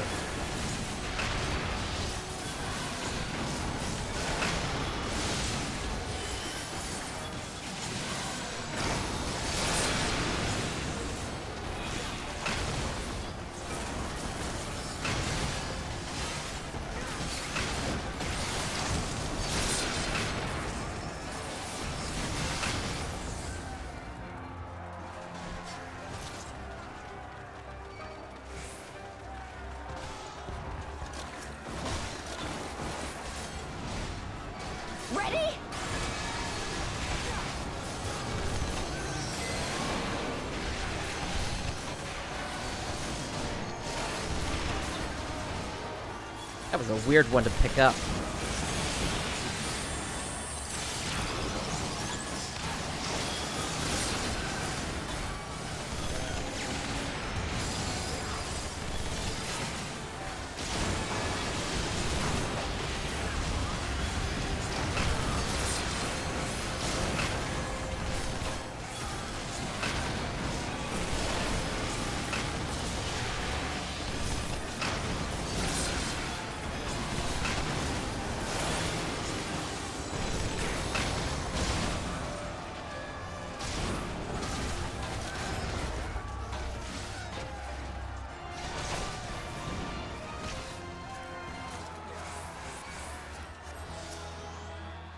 Alright, on to the second boss.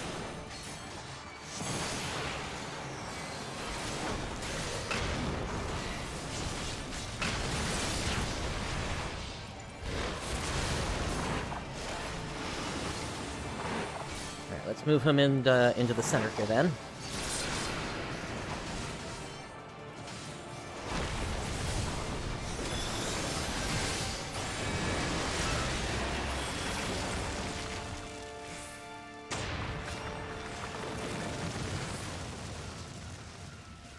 I think he's gonna dash across here.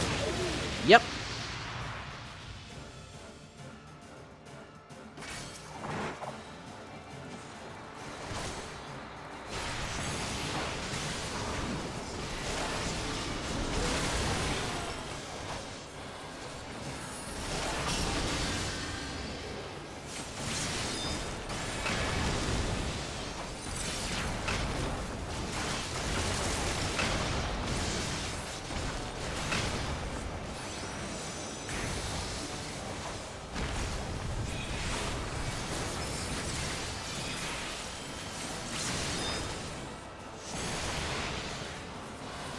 Now, is this gonna move the circle? No.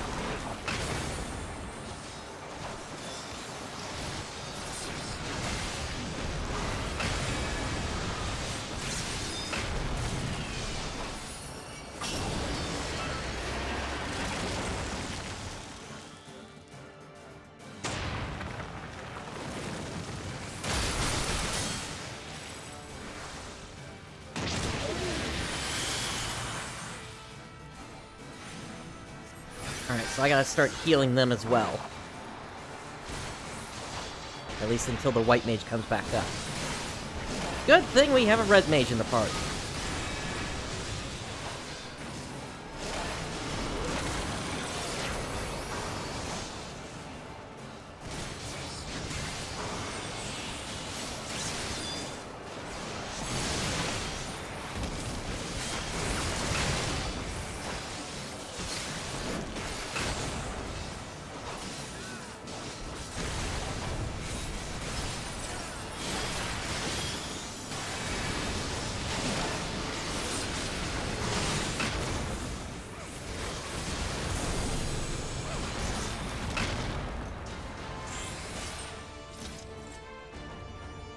Alright, second boss down.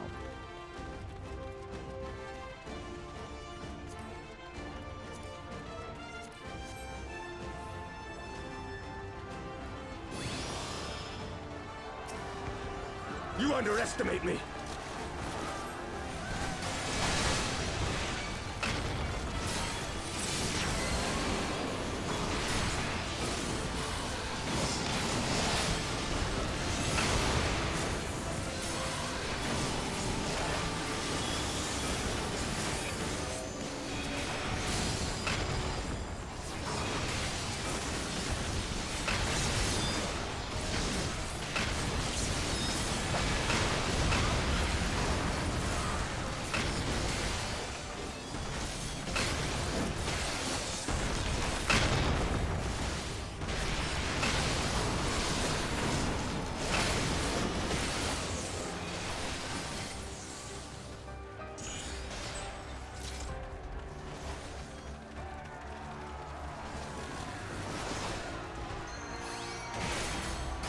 This knight does not yield!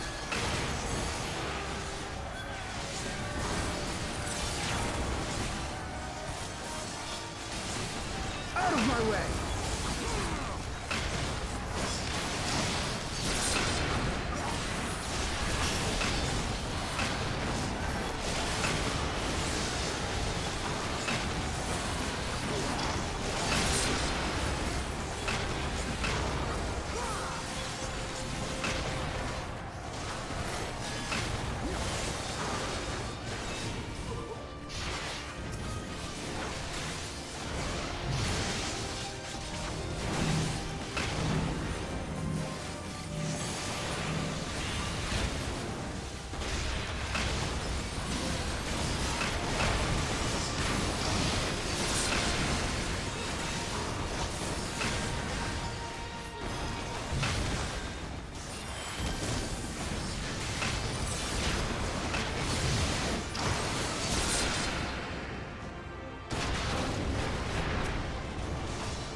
This is quite the combo of enemies.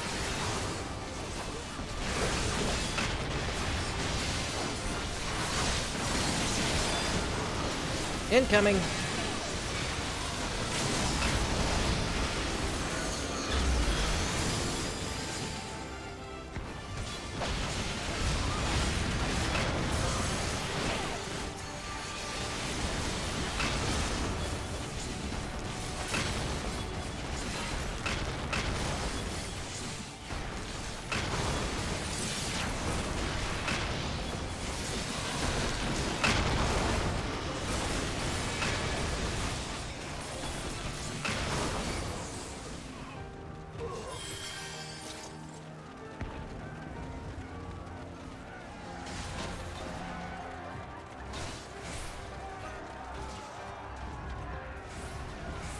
As one!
Alright, we gotta push to take him out. Let us be about it!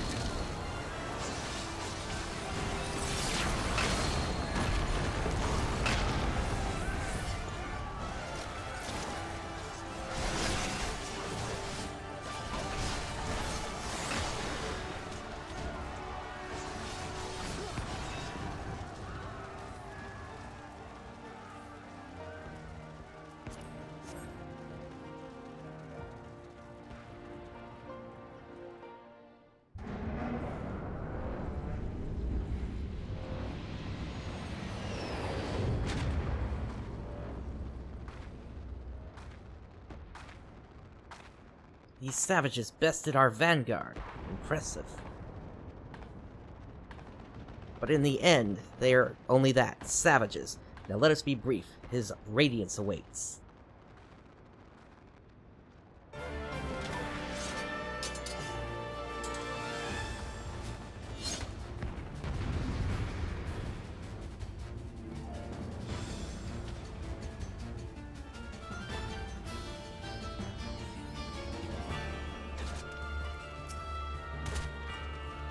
Alright. Let's get this going. Okay, I thought we were gonna have to fight both at the same time, but I guess they're gonna be swapping in and out.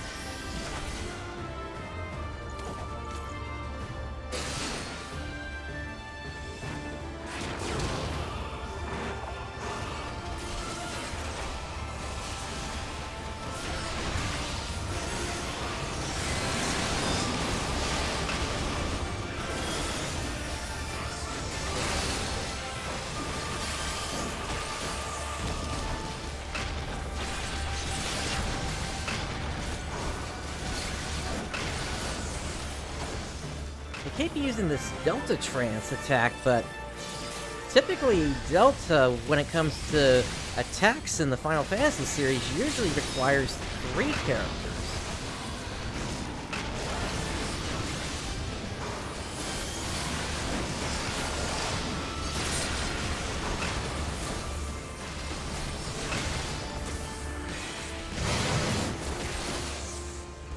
Incoming!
Got more of these cerulean tanks again.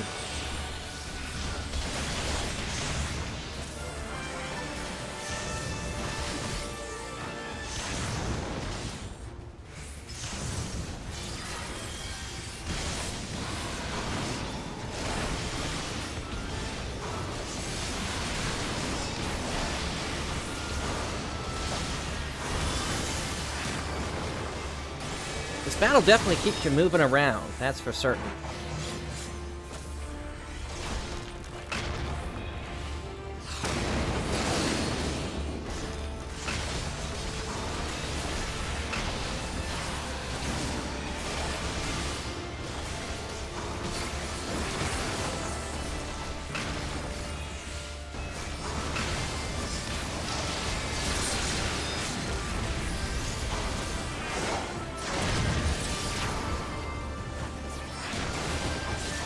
Is there going to be a third phase?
Kinda interesting to end with a DPS check, but okay. And down they go!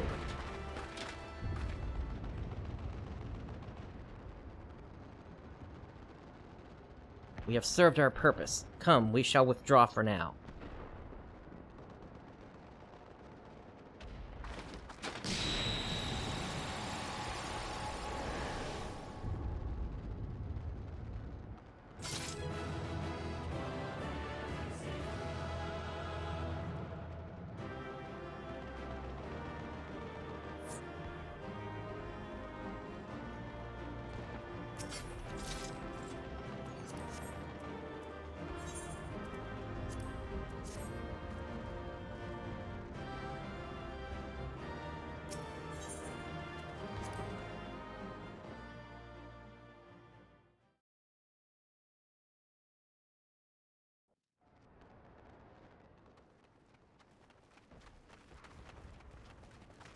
There you are, and none the worse for wear. Indeed.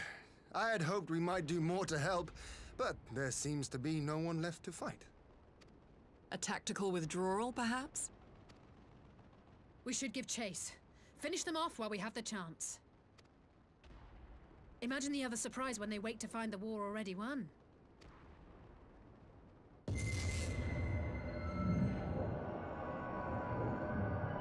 The light will expunge all life. Only you can forestall the calamity. Throw wide the gates. No! No! No! Not like...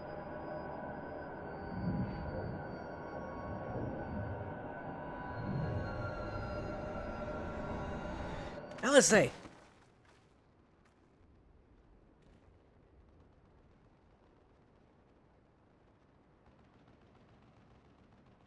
Oh no. Don't tell me. Are you all right?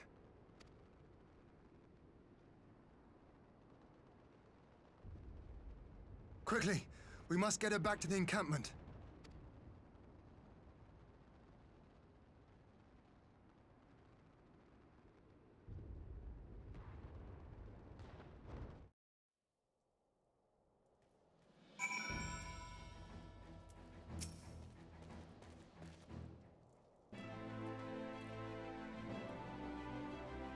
So the Garleans have been routed, have they? Well done. Though this exchange was no more than a test of our strength, like as not. They won't be taking any chances now that the Emperor has joined the fray.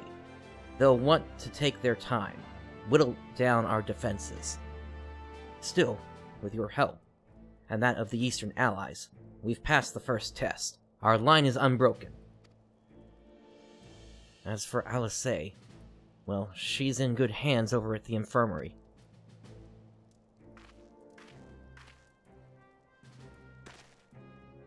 My lord, the Kairugans have completed their examination of Mistress Alisei, and it is as we had feared. She is locked in a slumber without any outward cause. Just like the others. Damn it all. Aye, the Garleans picked a fine time to come knocking. 5 scions incapacitated, and with the enemy on our doorstep, I cannot spare the men to assist in the search for a cure. The best I can do is see to it that Alisei is escorted safely back to the Rising Stones. Yugiri and I would return to our encampment. The main contingent of our forces from the Far East is under sail, and all must be made ready for their arrival. I'll not keep you then.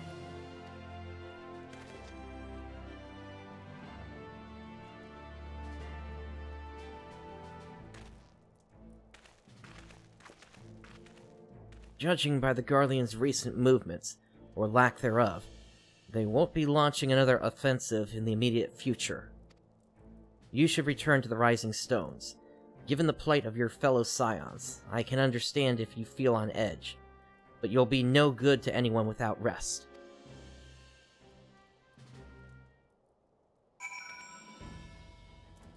So back to the Rising Stones.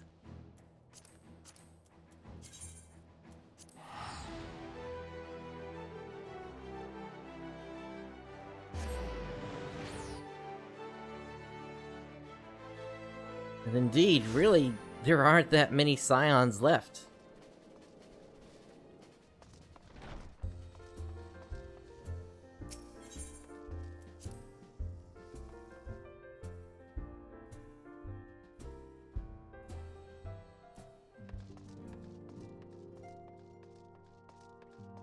Let's speak to Hoary Boulder here. Ah, Prince, welcome home. Word has it you and Mistress Alisay gave the Garleans quite a thrashing. Speaking of whom, where is Mistress Alisay?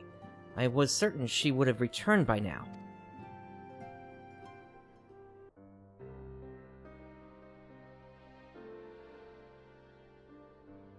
By the 12, not her too. Oker and I will ready the infirmary for her arrival. We will also need to send a message to Taru, post-haste. Would that I had something other than grim tidings to share with her. And with you too, for that matter. It grieves me to report that the Archon's condition remains unchanged. As we speak, Coltonet, Kryl, and Master Matoya continue to explore every possible avenue. Alas, their efforts have yet to bear fruit. But all is not lost. You are still hale and whole, after all. Though I suspect you must be tired from your journey. You should rest, my friend. Leave the worrying to us, for the time being at least.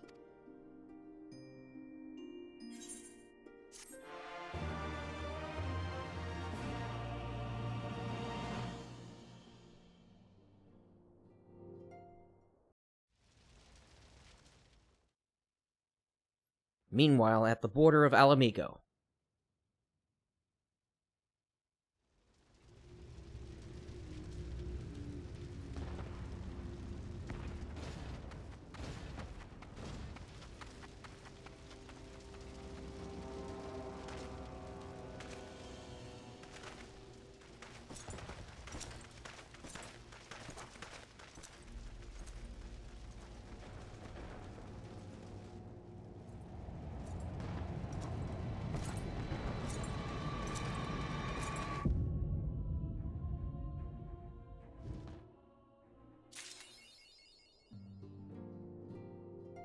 Alright, and so with that, the main scenario quest is now finished up, at least for this patch. The rest is going to be coming in patch 3.55, sometime in March. And so what I'm going to do from here is I'm going to take a quick 5-minute break, and then we are going to check out some of the other content that came with this patch, so please stand by.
Okay, I am back. Let us proceed now and take on a boss that has been a long time coming through a story that we've been that's been going on over in the eastern part of the world.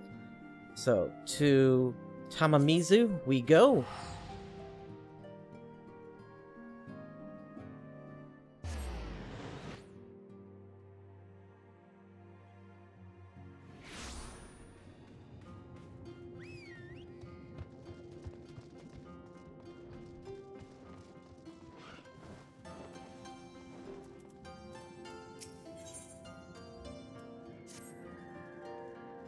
Passing through, or here for another reason? Regardless, I have tidings from our friends beneath Hell's lid. Another missive delivered by one of the species, a raccoon dog, I believe. It was rather agitated too. I fear matters may be coming to a head.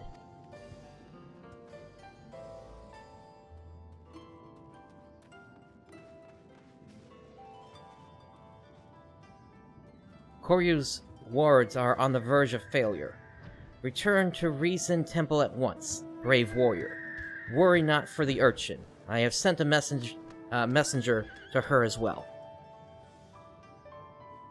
Straight to the point, was it? Do not let me keep you then.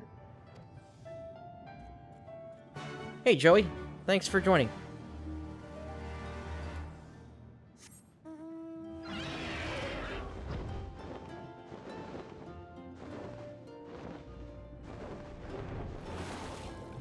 We need to make our way to the south.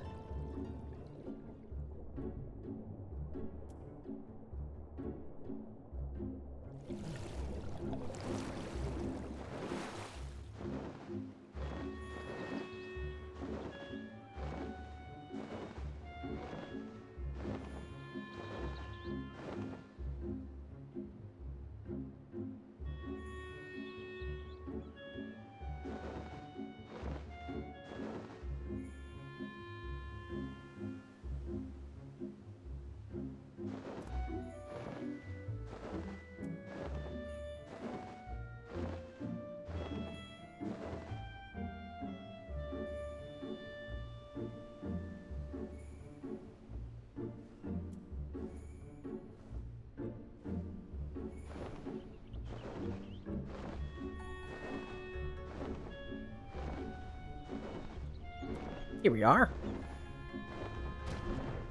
Let's speak to Furry. And inside Ryzen Temple we go.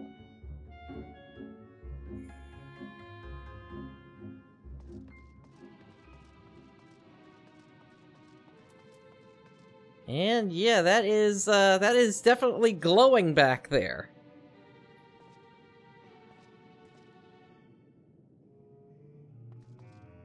Yeah, Joey, if you want to party up, definitely. Just to double check, you're on Aether, correct? I think I've partied with you before. So, yeah, let me get through the cutscenes here.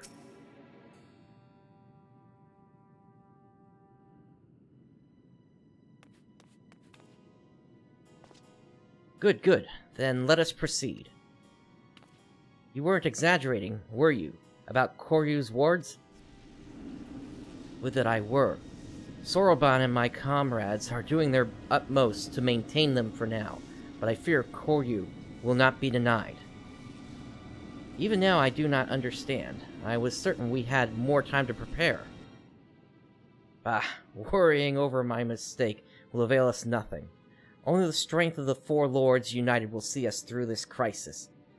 Only together can we hope to renew the wards and keep Koryu in his prison. It falls to you, Prince, to quell the Aramitama of our comrade Seiryu. Will you do this for us, brave warrior?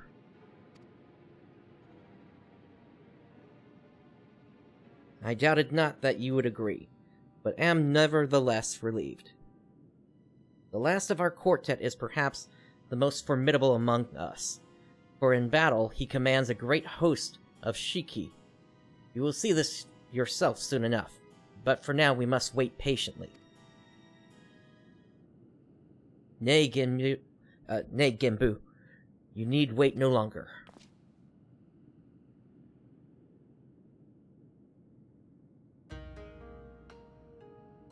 You are come sooner than expected, comrade. I trust our messenger informed you of the dire circumstances? Then you know what must be done. This warrior, Prince, will face you in battle, as he did Suzaku and Byakko before you. Very well, but not here, for this is a temple, not a battlefield. To the east of Hingashi is an island I have claimed as my own. There we may wreak havoc to our heart's content. 'Tis far from this place, but a warrior such as you would not balk at lengthy swim, I trust. Perhaps not, but it would needlessly tire him before the trial. I will use my command of the flowing waters to speed his way. If it means I am spared the burden of looking after him, then I am all for it. We shall gather at the Isle of Becco first, and from there begin our journey.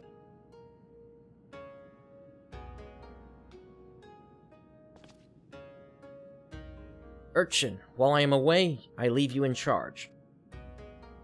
Yes, sir, Tiny Turtle, sir. I'll keep a close eye on the others while they work their magics or whatever it is they're doing.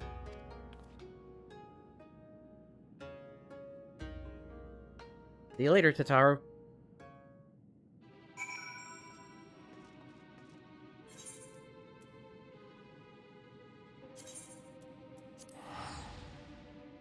So let's head back out to the Ruby Sea.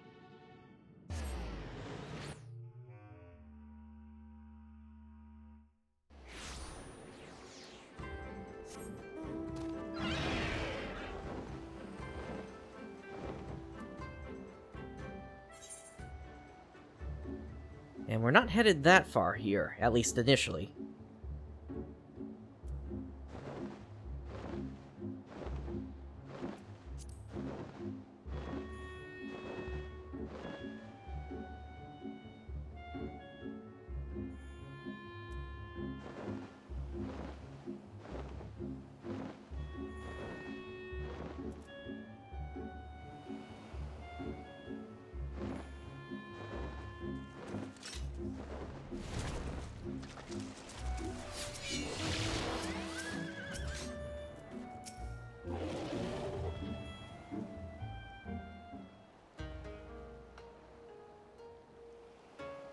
Prince, was it?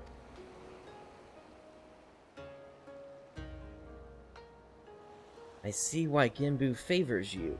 You are not unlike him. That much is plain. Tenzin, too, was possessed of a quiet confidence, a well-deserved one at that. When he met his foes in battle, blade in hand, he was magnificent.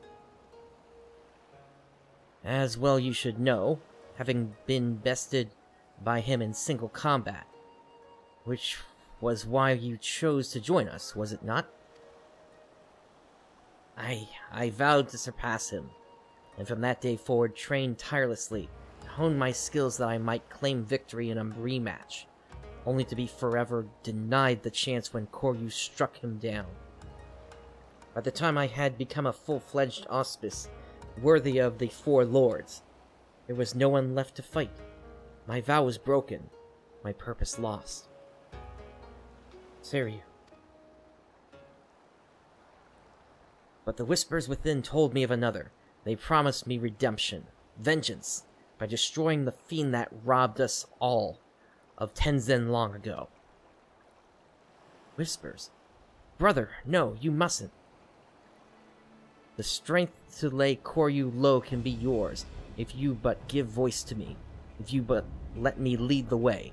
And so I have, brother. I have embraced the Arimatama. Folly. All know not to trust its honeyed words and false promises, and yet you would surrender to it, body and soul perchance forevermore? Turn back, brother, I beg of you, before it is too late and you fall to the primal rage and become a broken shell, like Koryu. Think you I know not what is at stake? If I must become a demon to slay another, then I do so gladly. My vow demands it.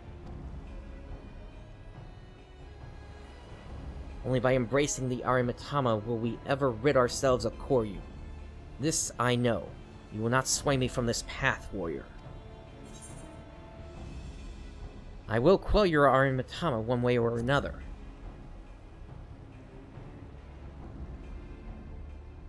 I see you too are committed to your course. Hardly surprising, given that you fought Byaku and Suzaku.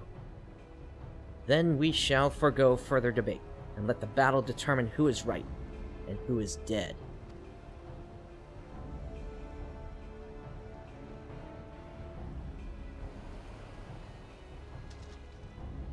This is indeed a troubling development. In embracing the Arimitama, the Shiki he commands may pose a far greater threat. Nevertheless, our purpose is unchanged. You must show him the error of his ways, Prince, and save him from his primal rage.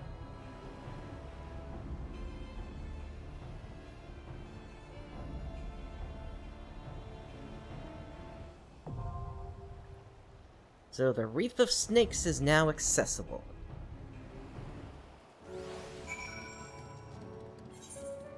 And with that, let's go ahead and queue up.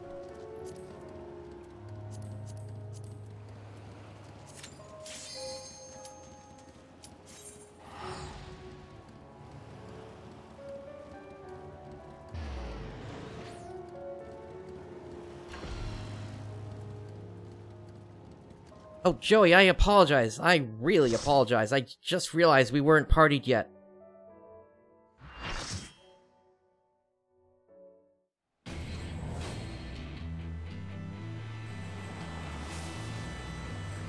Okay, here's what I'm gonna do. Make me submit or die by your excellence!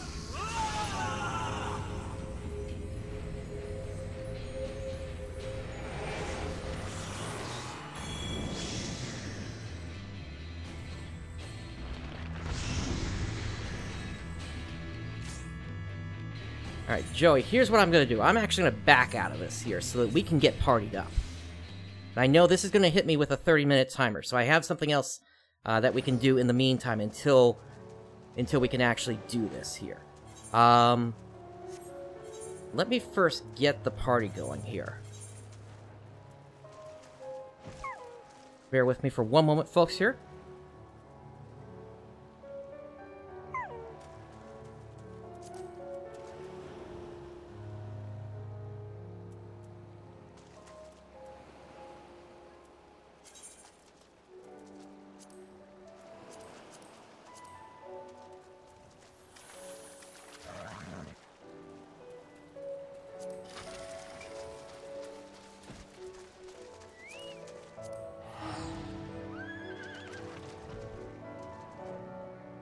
Alright, Joey, look for my party. I'm gonna put the code in the chat.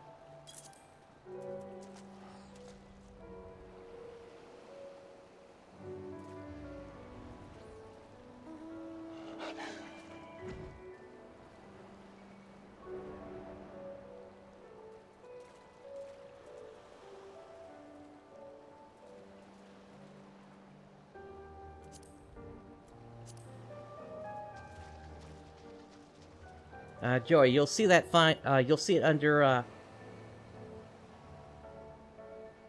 Hell's Cure Extreme.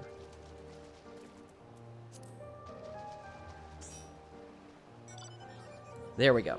Okay, now I've got this timer here. So what I'm gonna have to do, at least for the moment, is I'm actually going to have to go to something else temporarily until that timer winds down here. So bear with me as we're waiting on that here. In the meantime, I'm going to head over to Kugane. And I apologize, I'm having you wait here too, Joey.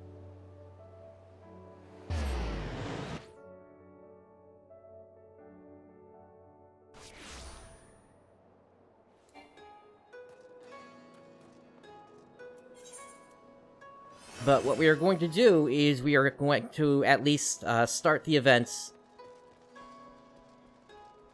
for basically the rest of the Final Fantasy Tactics, Final Fantasy XII, Evolution Alliance events here. From what I understand, there's actually a significant amount of story related to that that's going to happen up front. And that should not, and so that should be able to last me until this timer winds down here. So, let's go ahead and speak to this person here. The Path of Most Resistance. Greetings and salutations, Prince. I suppose you are wondering whether or not the good Genomist has finally determined where in the world our next adventure is to take us. The good news is, he has. The bad news, however...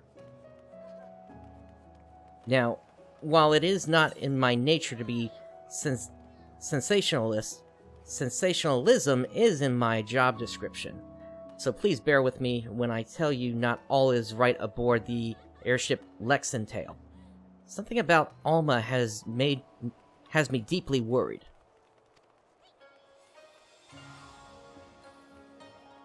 I would not trust this information in the hands of my publisher, let alone some sullen gate guard.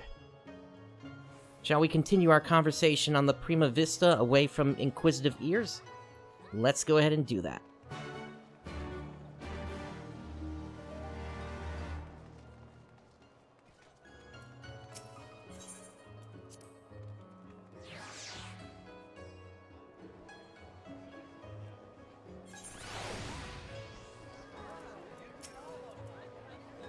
Shall I prepare the shuttle for you, my lord?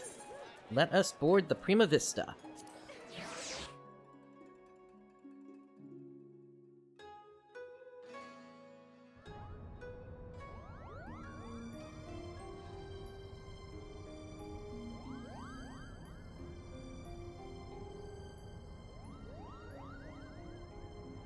The question is then, where exactly did Ramza and his fellowship journey next?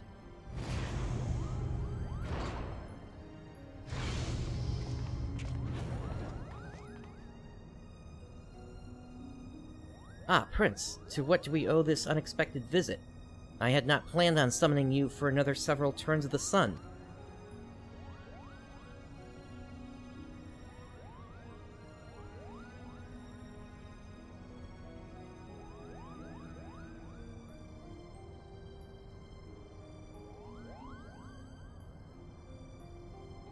I apologize if we have caused you any worry. I suppose one cannot allow a reporter in their midst and not expect her to report what she sees, though I did expect a tad more discretion from Miss Milrep. Alma has, as of late, been experiencing difficulties with her health. Kairugans have been called upon to discern what exactly it is that ails her, but as far as they can tell, there is nothing physically wrong with my sister. The consensus is the rigors of an extended stay in a foreign land have taken their toll on her fragile heart.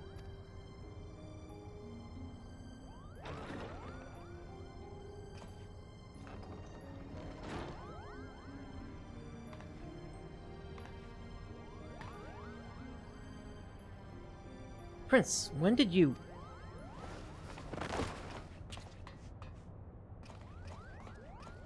Alma! I'm fine, brother. It is obvious you are not.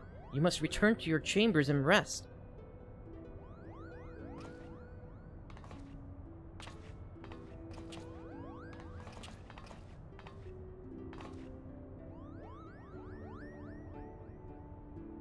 Forgive me.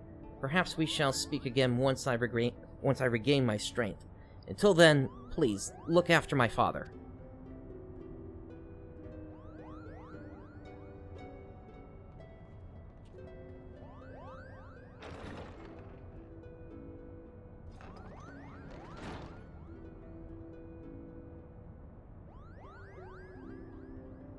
Now then, where were we?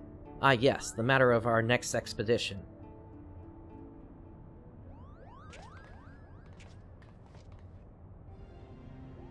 As we discovered during our most recent foray into the Ester Sands, The Dalmascan capital of Rabanastra appears to lie upon the ruins of what can only be the royal city of Lysalia, ancient capital of the lost kingdom of Ivalice.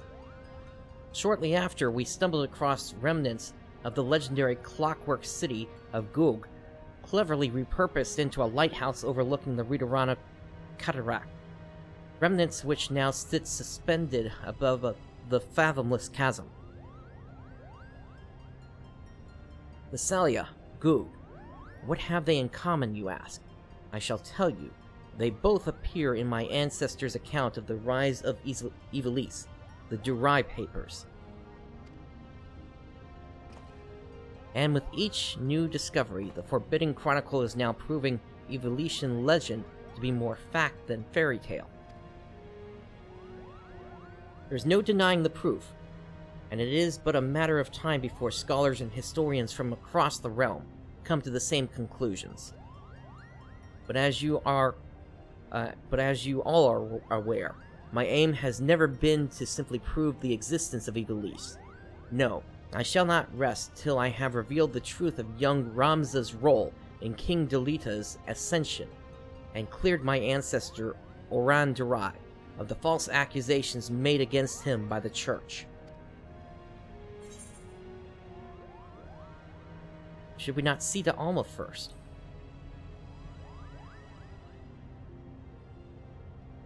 Kugane's Kairuguns would have us believe she is in no immediate danger, as her illness is not one of the body, but of the mind.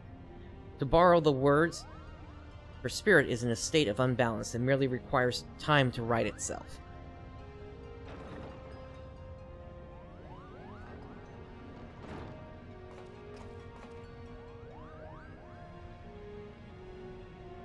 Alma will be fine as long as she remains in bed.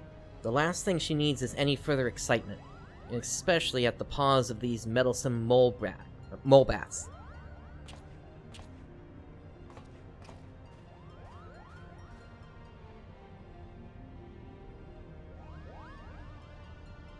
Though I must admit, both Mont Blanc and his brother have proven more useful than I would ever have dared to imagine. When it comes to usefulness, I am first in the field. Or was it furriest in the field? Would you like to feel my fur, Kupo?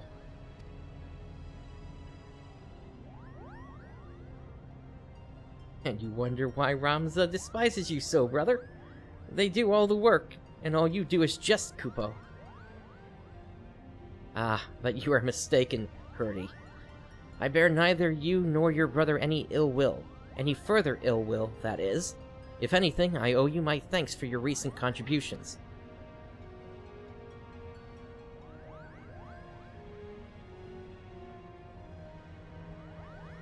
His thanks?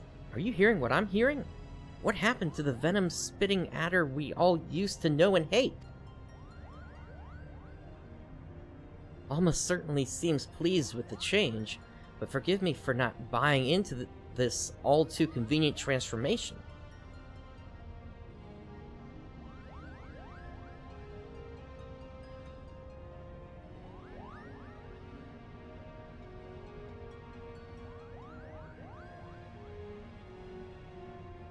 Simply showing the world that Ivalice actually existed will not validate the claims chronicled in the Durai Papers. That is correct, Father. The key lies with Ramza Belov. If we can find evidence of his hidden role in history, it will prove Oran's testimony true and safeguard our family name from ridicule. Which is why I turned the focus of my research to Delita's forgotten companion and his actions during the War of the Lions. It was only then I discovered something most intriguing, an underlying struggle with an unknown force, a force with the power to bring about calamitous ruin.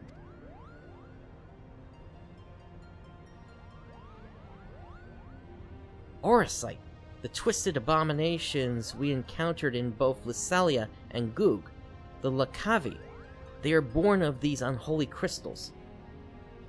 While nobles of the north and south squabbled over Ivalice's crown, Ramza silently sought to rid the world of a darker evil, evil manifest from the deepest desires of men and women whose minds had fallen prey to the Auracite. And with each confrontation did Ramza's fellowship grow smaller, countless companions lost to a cause that would go unwritten, yet was far more important than any clash of armies, and so did they endure, until reaching their final destination, the Orban Monastery. Oh, I know this one! The Orban Monastery is where Princess Ovilia was raised. There's a scene about it in the Zodiac Grave story. After Delita emerged victorious in his final campaign, he married the princess to legitimize his claim to the throne of Ivalice. Ah, I see someone has been paying attention. But I don't understand. Why would Ramza's crusade against the Lucavi take him back there? According to the Durai papers, the sinister being who engendered the Auracite was said to have slumbered beneath the monastery. But who or what would have the means to create something so powerful?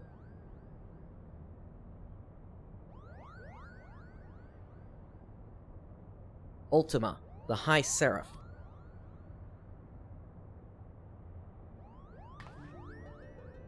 A seraph? What's a seraph? Seraphs are believed by some to be covenants of the gods. Divine beings whose only purpose is to carry out the will of their immortal masters. As to whether or not Ultima can claim this title, however, I cannot say. Just as there were those who chose to worship Ultima and her otherworldly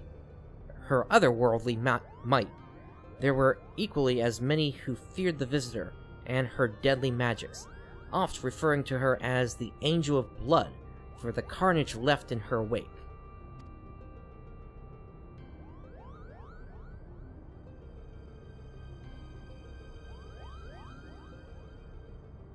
Interesting. What if the spell Prince claims to have experienced in the Praetorium, coincidentally also called Ultima, was in fact an elegant interpretation of the very magics introduced to Hydaelyn by the High Seraph? But that would mean... what would that mean? I have spoken with several colleagues back in Charlian regarding their opinions on the ancient incantation, and while they yet have little to show for their research, they all agree on one thing. The manner in which Ultima etherically manifests should not be possible, at least on Hydaelyn. So it would naturally make sense if we discovered that the Alligans learned the spell from a being not of this dimensional plane. As to exactly how they convinced the being to impart that knowledge unto them. Not of this plane. What manner of creature are we talking about here?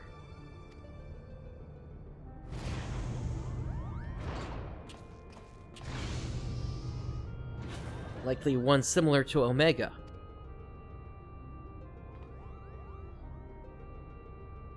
Good to see you, Cid. How long have you been listening from the shadows, my friend?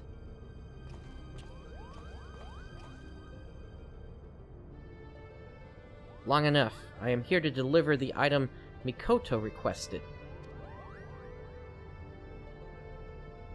Cid, there was no need for you to deliver it personally. A Moogle would have sufficed. A Moogle? And trust that he won't tear open the package and show it to some random adventurer? No, this was far too important.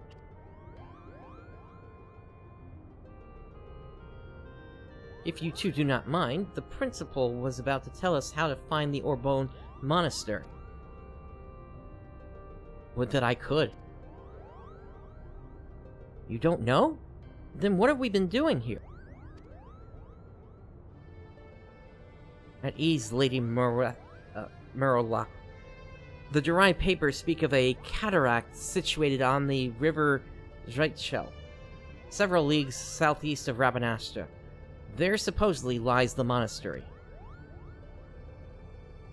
Zreichel is not a name you will find on any modern Dalmascan map.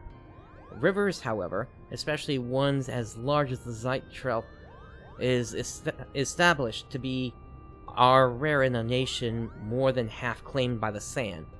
The river we seek can only be that which bisects Gomor on the Nangxian border.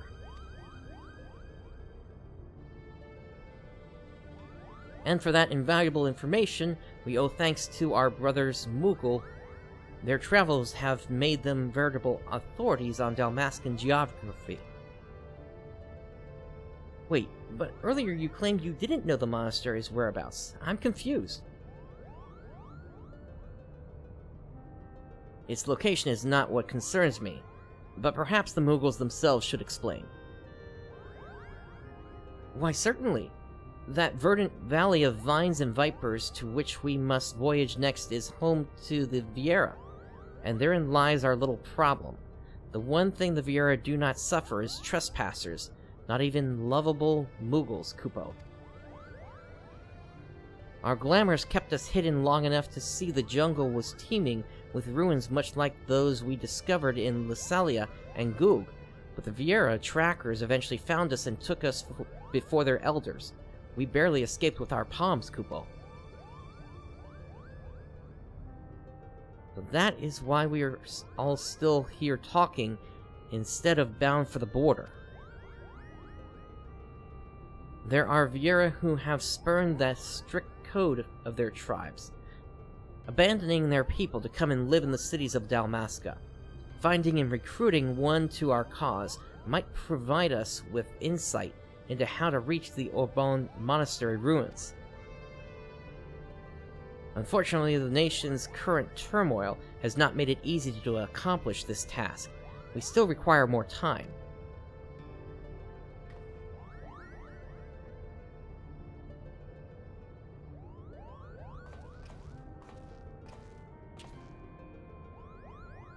Before boarding the shuttle here, I was stopped by a Bonga on the docks.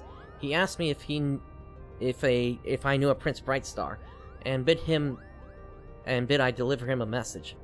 I told him he was welcome to accompany me to the Prima Vista so that he might deliver the message himself, but the man refused.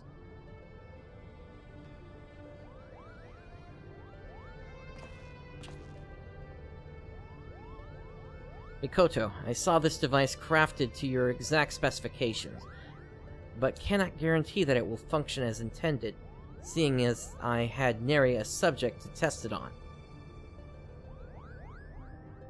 Of course, Master Sid. If any trouble is met, then most likely it is my design that is to blame.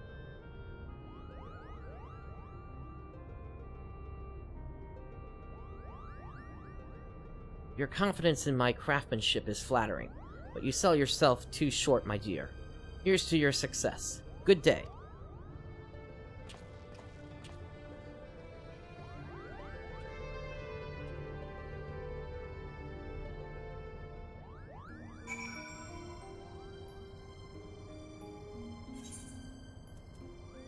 Alright, let's speak to Mikoto.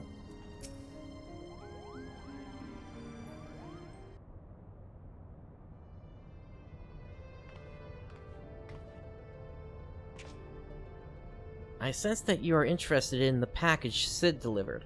I have every intention to apprise you of its contents, but first I believe we should speak of Alma's condition. Do you not find her illness all too timely?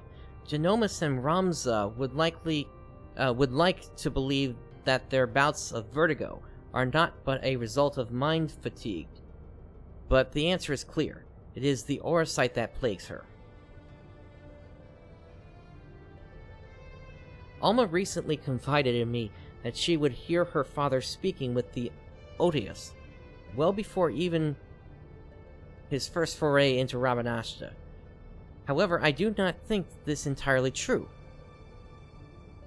Which is not to imply that Alma is trying to deceive us.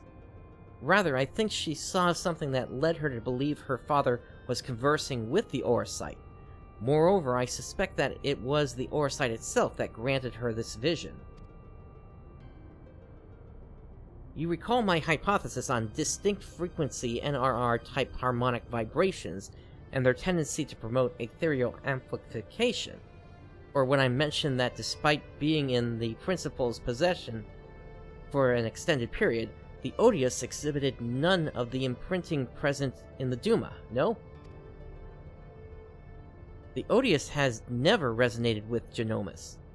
It has always been his wife's pendant and its Orosite shard, the Virgo, that fueled his passion for Ivalice.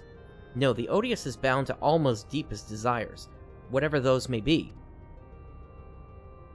The only reason I can fathom that Alma has not fallen victim to the Orosite's grasp is that her desires are not as strong as those we have witnessed in Argath or Bagamnan.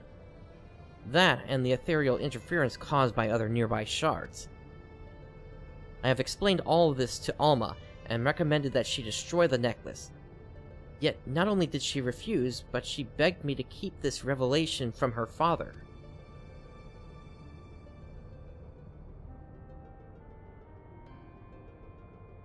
And so I did the only thing I could. I devised a means with which I might impede, or at least lessen the effects of the Odious. This device, while still incomplete, will amplify the NRR wavelengths emitted by the Virgo. This should work to interfere with those emitted by the Odious, thereby just shielding Alma from the brunt of their effect.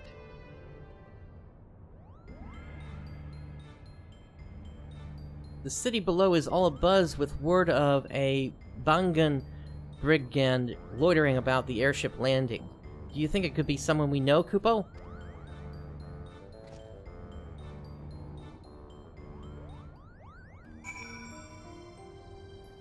Alright, so then in that case, let us go ahead and speak to them.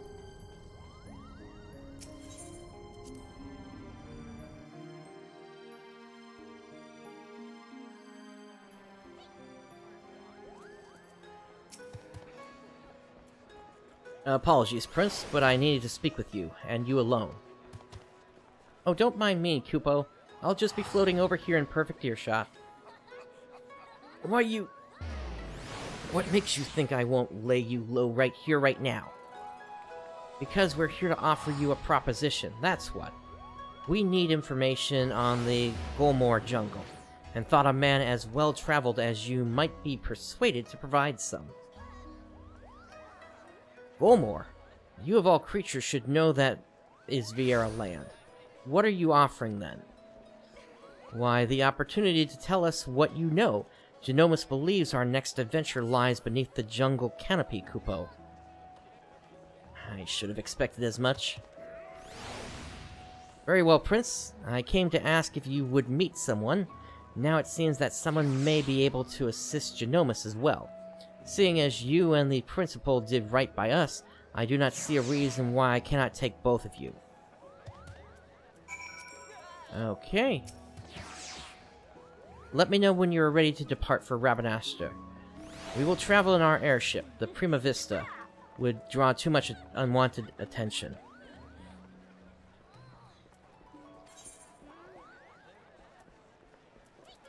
Before that, let me just see where we are.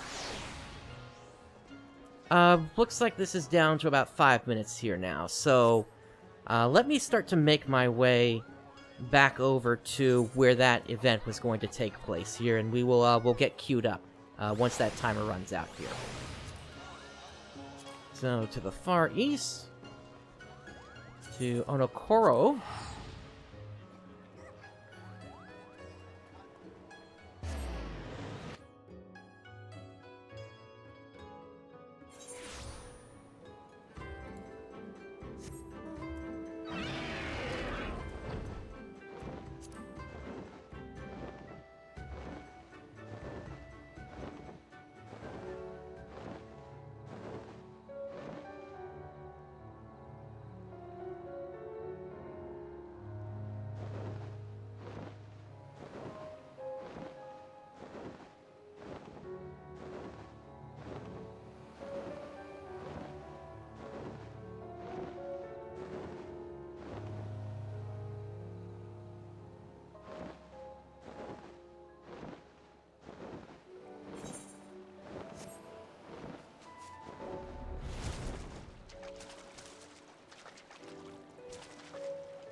Alright, let's take a look at the description of this thing while we're waiting here.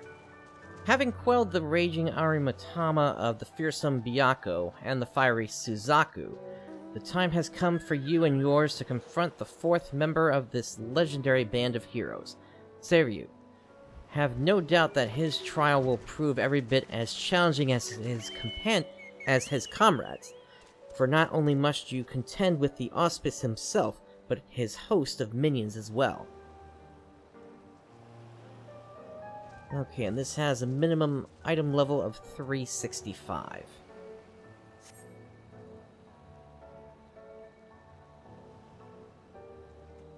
Yeah, that's fine, Joey. Definitely.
Okay, so at this point, we're just waiting for this timer to finish running out. Looks like it's got about a minute left here, and then we will get going.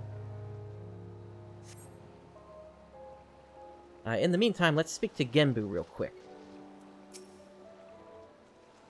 Whenever you are ready, I will deliver you and your fellow adventurers to Seiryu's lair. You did remember to gather your fellow adventurers, did you not? I've got him now!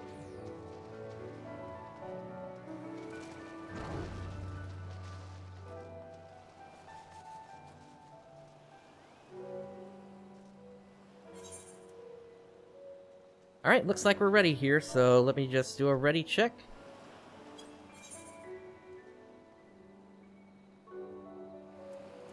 And here we go, the Wreath of Snakes.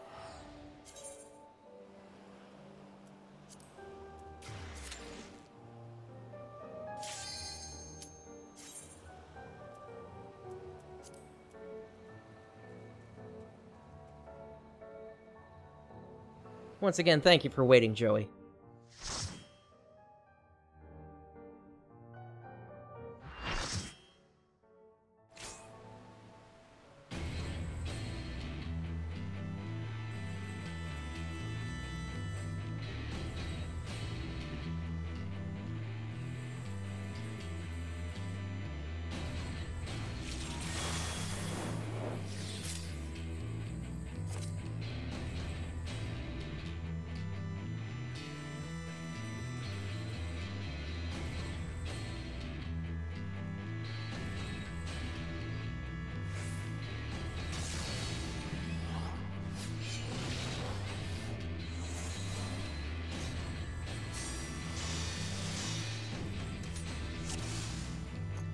Alright, here we go.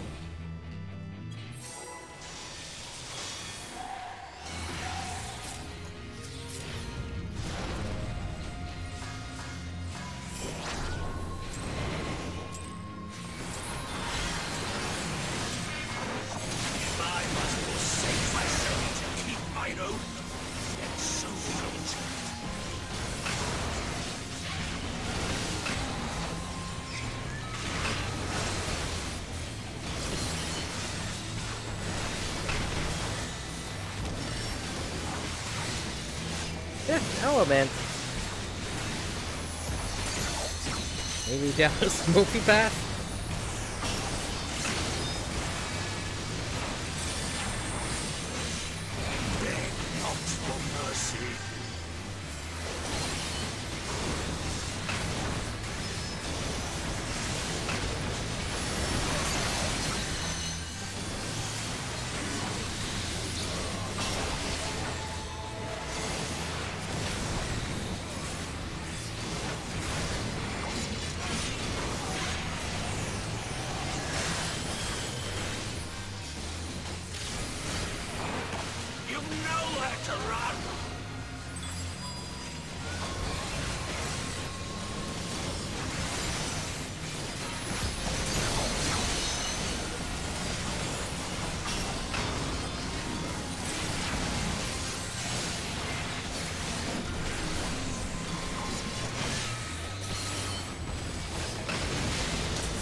Alright, we got ads popping up.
Impudent mortals!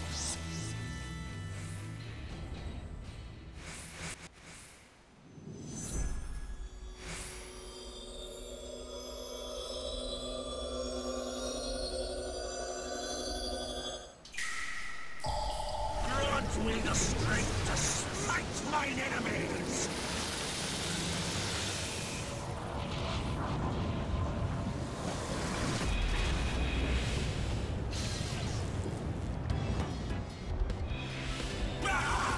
Stubborn fools! This is far from over!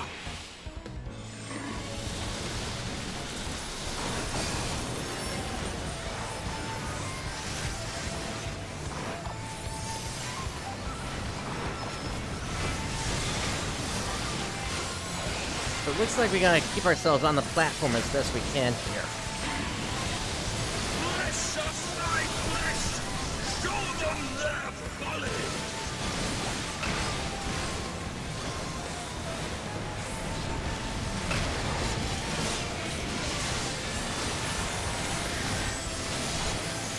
None can match my might!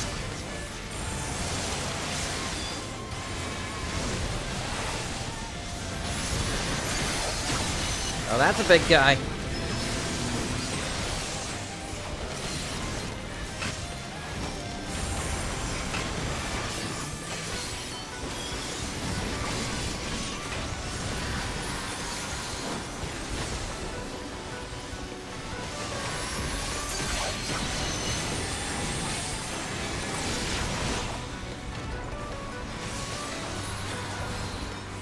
Oh boy, Raid Mage, get them up!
Quite the dance that's going on here. Alright, we got the big guy again there.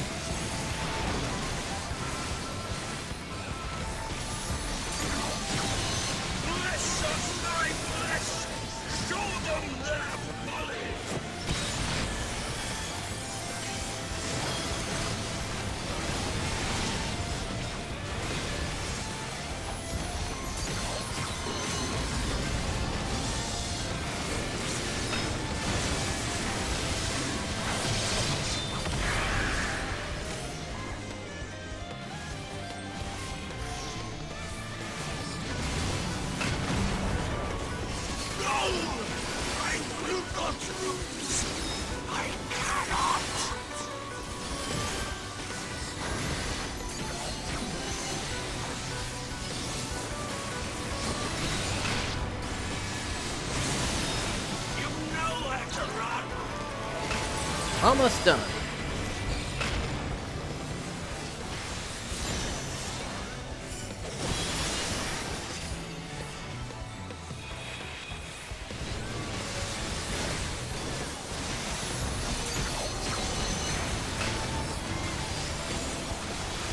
And that does it. They're down.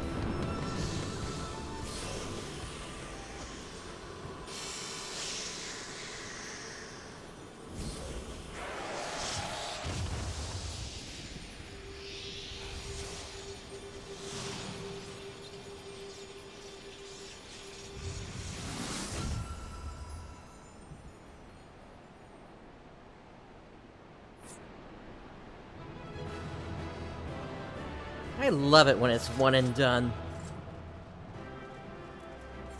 Alright, let's give out a commendation.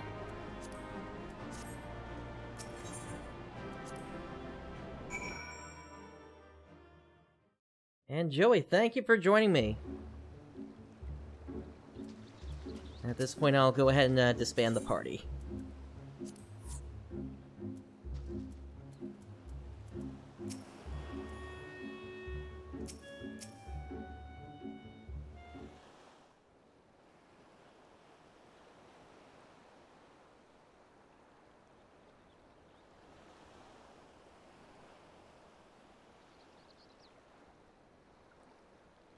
You are every bit Tenzin's successor, warrior, for you are but the second child of man to have bested me in battle.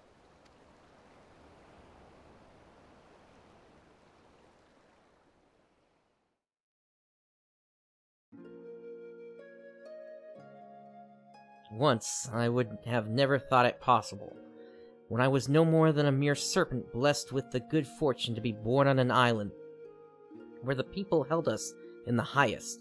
To them, I was as kami, and I was foolish enough to share in their belief. But when I had lived some few centuries, and first began to manifest true powers, my worshippers came to view me in a different light.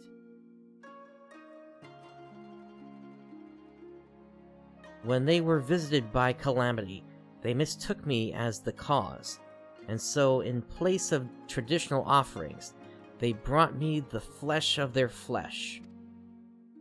Though I had no hand in it, their fortunes improved. To them, the answer was clear. Only greater sacrifice would satisfy the guardian serpent. Little did they know I had spared the maiden and spirited her away to another land, in secret, as I would the others that would follow.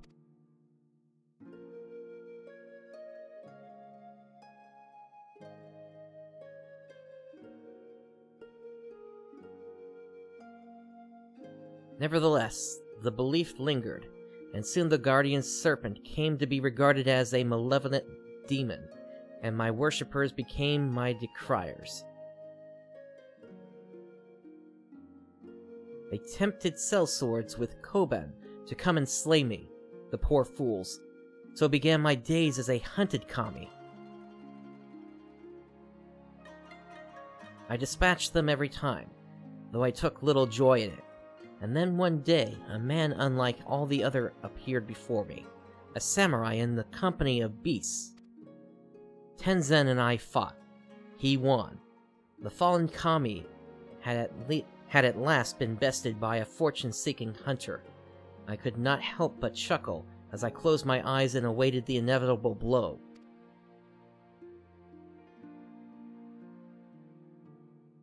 Join me. Let us begin anew. Saying this, he extended his hand to me. All that I was, all that I had ever been, was no more. I had nothing, yet not only did he see fit to spare me, but offer me a new home. But even a fallen kami has his pride, and I could not readily accept such kindness, even if I yearned for it. Seeing this, Tenzin laughed.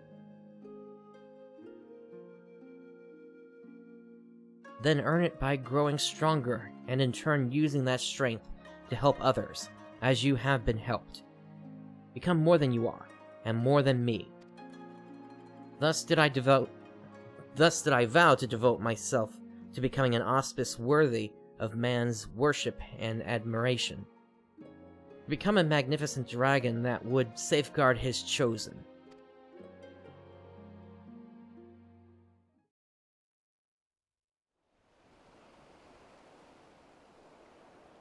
Strange. My recollection now is not as it was before. Details once indistinct are now vivid and clear. Perhaps the Arimitama clouded my judgment. Thank you, Prince. Had you not helped me remember my vow, I might have lost the chance to honor Tenzin's memory forever.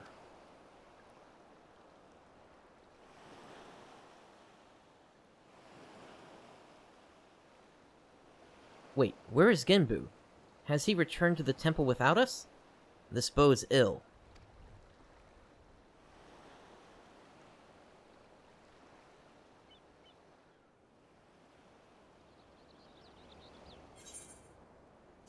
Alright, quest clear. Let us pick up the next one here.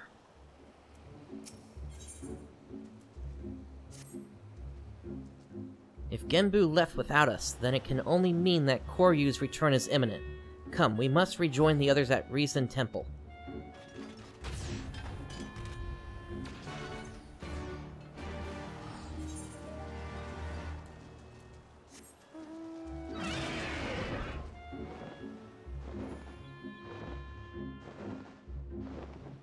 So back to the south we go.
Alright, enter Reason Temple.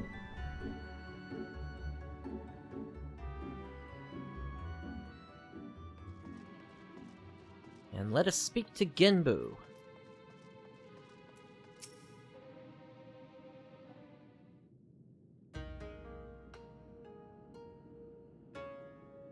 You are, as ever, a welcome sight, Prince. And you, Seiryu. Forgive me, Genbu. I have been a great fool. As have we all many times before, and doubtless we will be again. Nevertheless, forgive me.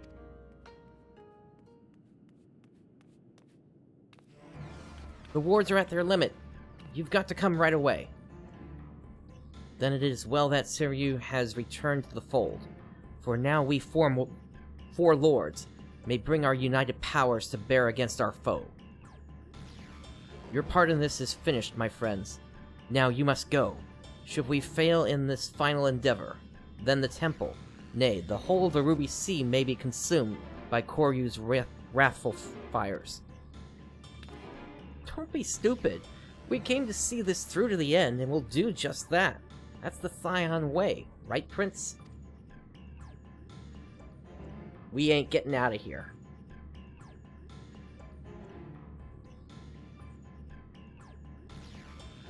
If that is your will, so be it. Join us then, and stand as witness to our deeds this day, which will determine the fate of all that we hold dear.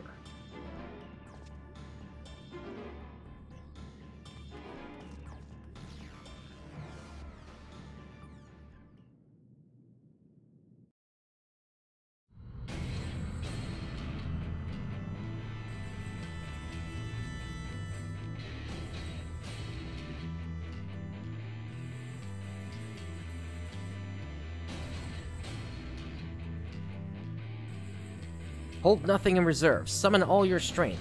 Only then can we hope to triumph over our mad brother.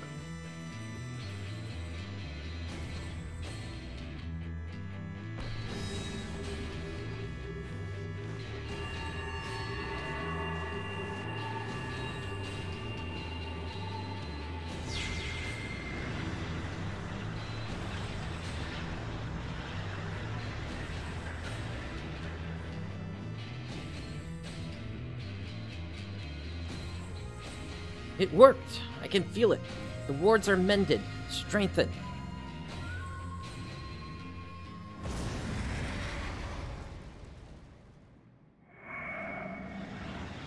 Well, that's not good.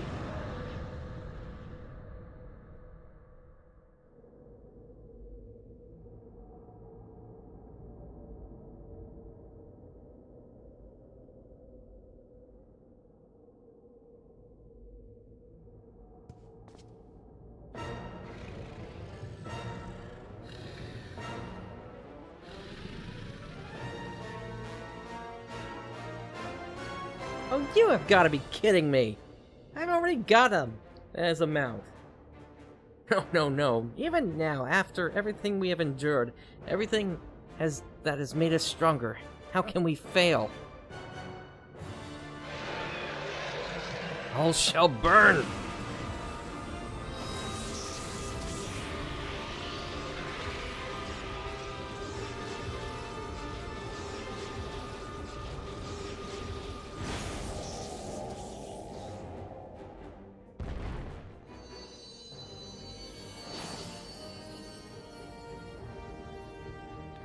Gimbu! Gimbu!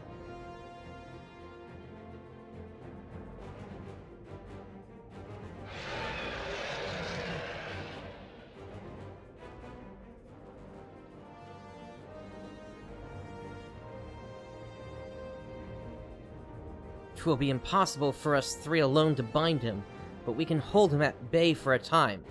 Flee this place!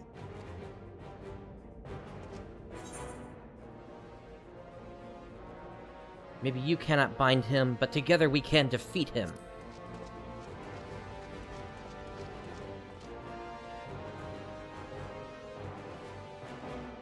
Fool, a hero you may be, but Koryu is an opponent none can defeat.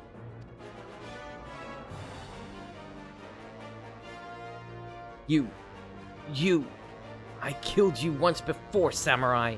I will kill you again.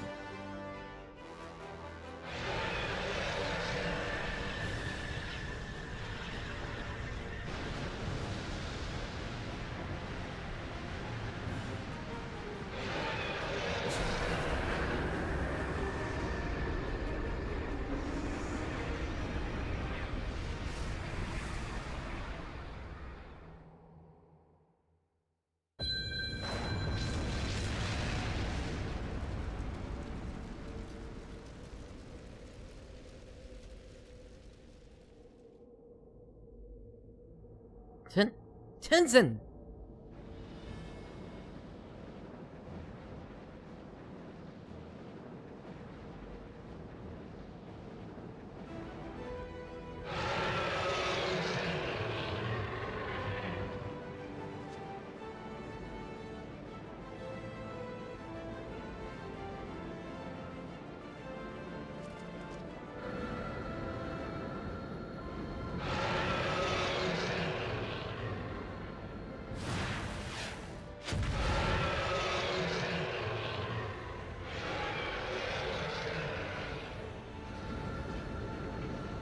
Brother, sister, now's our chance to restore the wards. How? Even in his weakened state, without Genbu, we do not stand a chance. You've got another turtle here.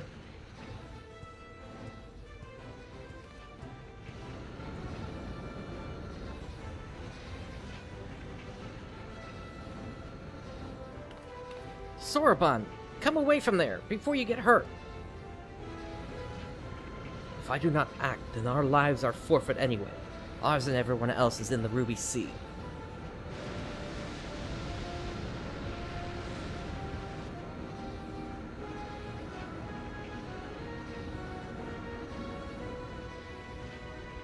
What is he doing?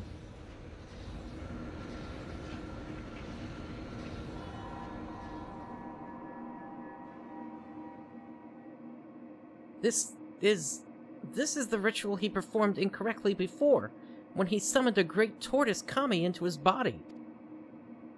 I see it now. He offers himself to Genbu. I can feel his presence returning. But if Soroban does this, then his own soul will be... I would rather you not say it aloud. Otherwise I might have second thoughts. Believe me, I know the consequences, and I accept them. Farewell, my friends, and please look after Tamamizu. Soroban!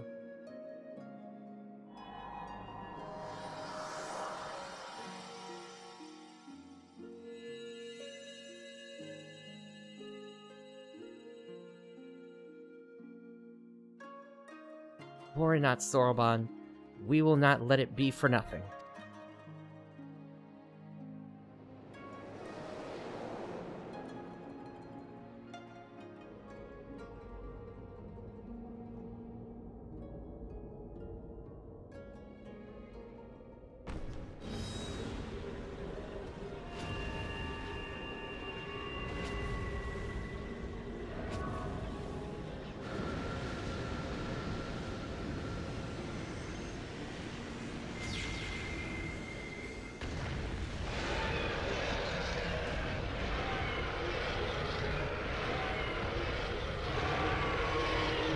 Burn!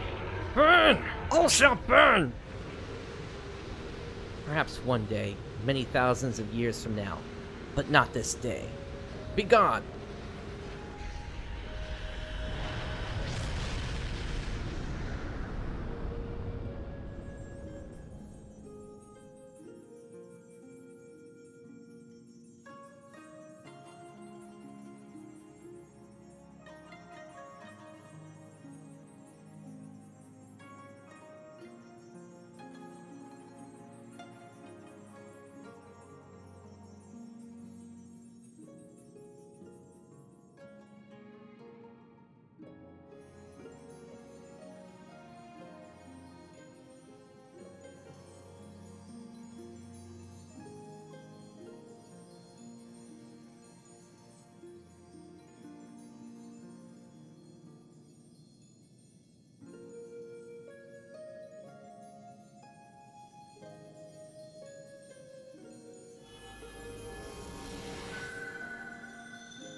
Alright, Genbu.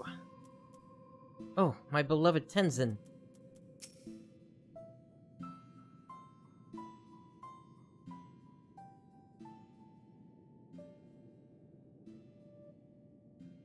Koryu shall not threaten us for many millennia yet. Let us rejoice in this hard-won victory. Nearly lost were it not for your courage and strength, Prince. But, Soroban...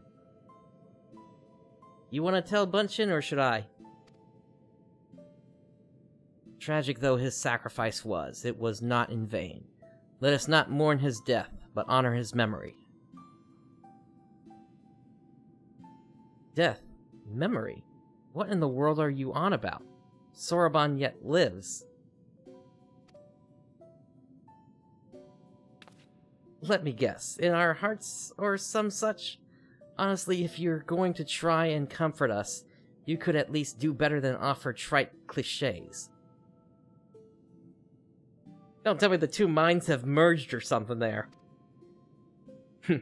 I am simply making a statement of fact, but I see words alone will not serve to communicate my point.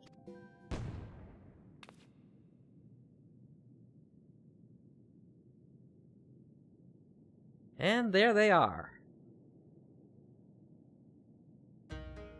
Huh? But I should be... Huh? I do not understand. The ritual the Kojin performed, when one summons the soul of an immensely powerful entity into one's own body, it is understood, nay, expected that the summoner's soul is extinguished in the process. That is true, but when the summoned entity's soul is of surpassing strength relative to one's own, Soraban's, however, has grown remarkably robust, owing to his intense training and his prolonged exposure to the magics of the Tamete Bako of geomancy. His soul now eclipses mine in spiritual potency, which is why it holds fast to this vessel, and so, when the enchantment fades ere long, mine will depart and fade as before. And just when we were getting used to having you around again. Koryu's aim was true, as you saw, and in my final moments I was filled with regrets, but no longer. With my remaining time I will attend to my affairs, and train dear Soraban to succeed me as the next Genbu.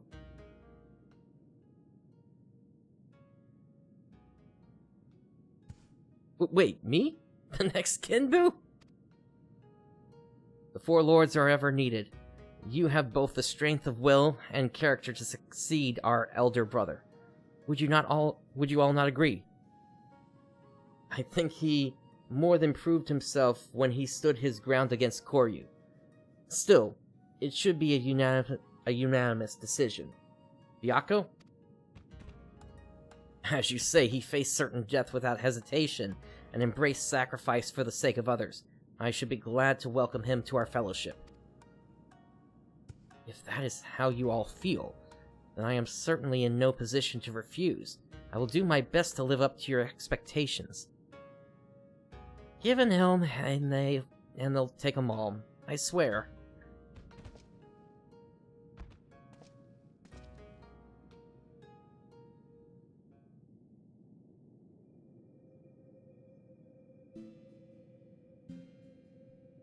Do not think I have forgotten our bargain, little urchin.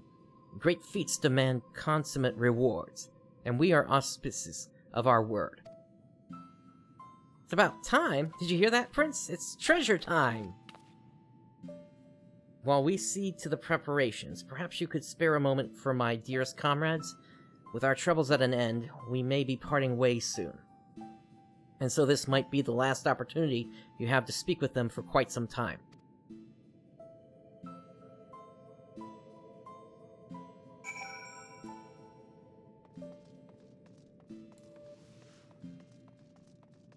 Alright, so to Byakko.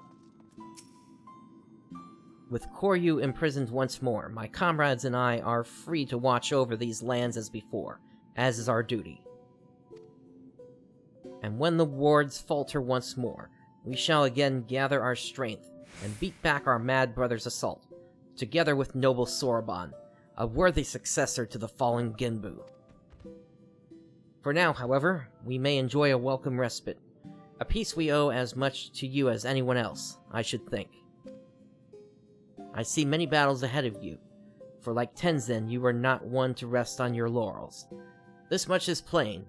I wish you good fortune in the wars to come. Ah, but I ramble. Do not deny it. When one has lived as long as I, it is all too easy to lose track of time. Go, go! Should ever you crave the company we curious beasts, you will find us here. Alright. To Suzaku. Worry not for Soraban. We will guide him in his journey and help him reach his true potential, as Tenzin once guided us. I had long given up on ever seeing him again, and then he was there, shining paragon of strength and virtue. A memory made manifest. But if he had been more than that, I would have told him. This body I once cursed, I have come to cherish. This I owe him and his love. Somehow I doubt there's a need. Because he already knew? I wonder. For all his virtues, he could be remarkably oblivious at times. But though he taught me to love and accept myself, it was you who helped me to remember, who helped me to smile again. For that, Prince, you will always hold a special place in my heart. Please come and visit us in the future. Alright, and Seryu.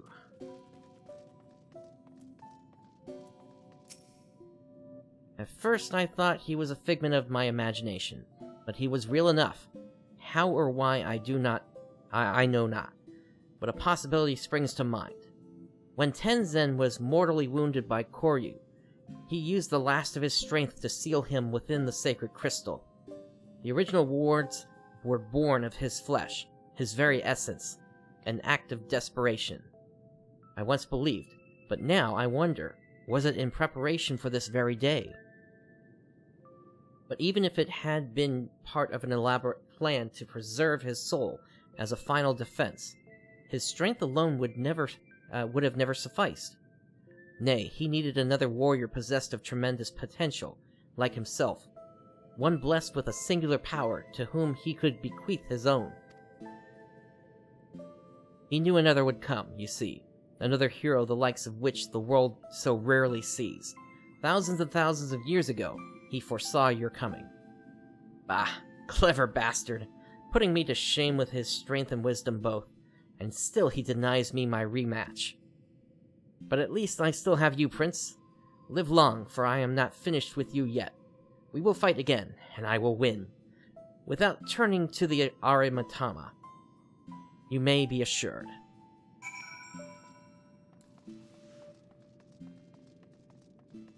Alright, Sorbonne, rather.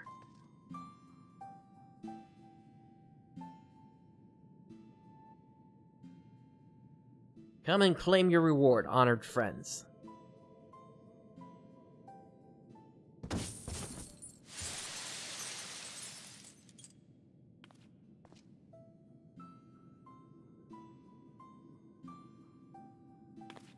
It's beautiful. It's so beautiful.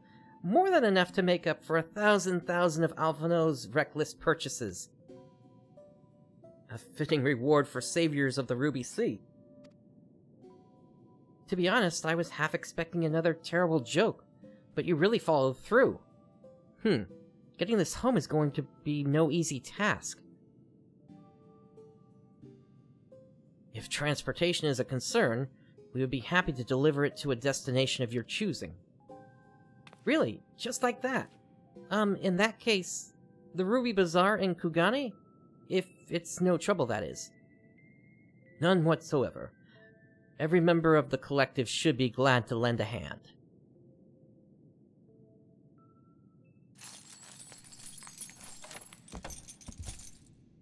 Is this gonna be a case of fool's gold?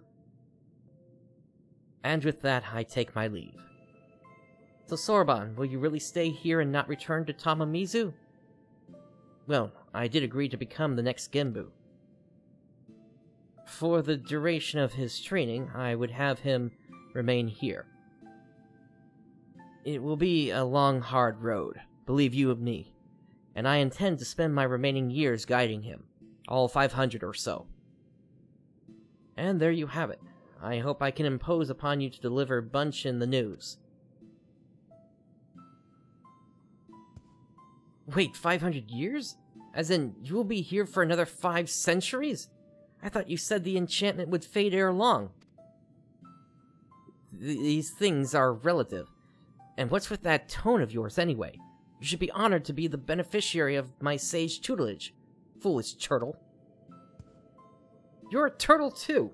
An old, tiny, crabby ghost turtle! Get out of my head! There's something a little frightening about watching them fight with themselves. Ugh.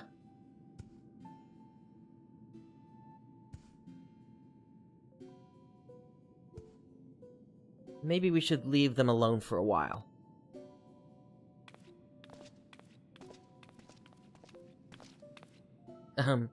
Thank you for everything, Prince Tataru.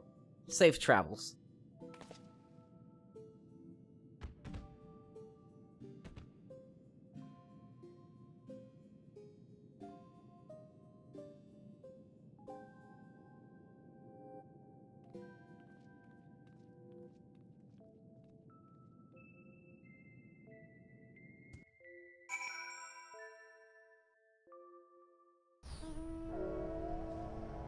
Alright, let us make our way back over to Tamamizu.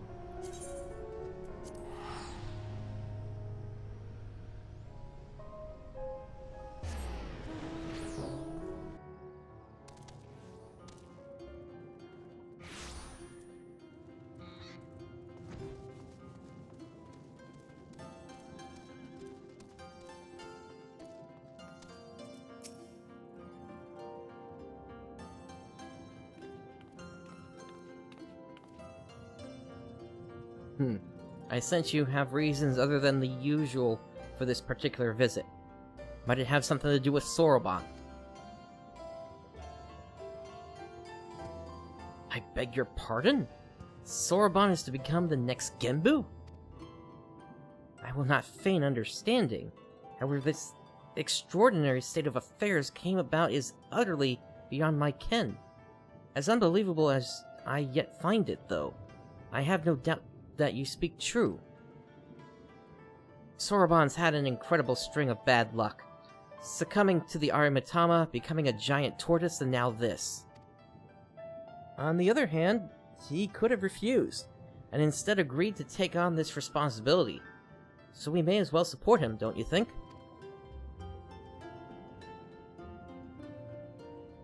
Indeed. Though it pains me to imagine Tamamizu without our Soroban.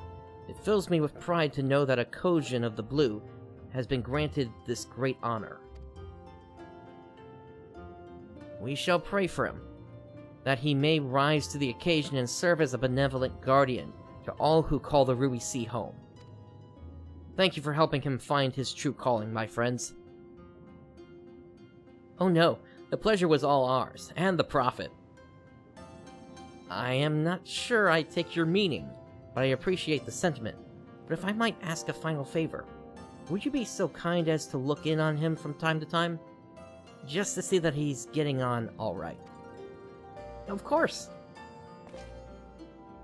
It's not every day you make friends with a secret collective of talking animals, after all. Even if Soroban hadn't decided to remain at Reason Temple, I wouldn't have wanted to stay away. You can be sure I'll be headed there from time to time. You're welcome to join me when I do, of course.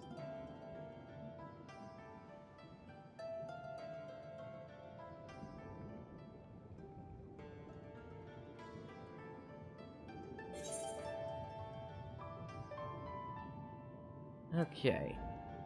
And so we've got a 4 lords painting, it looks like.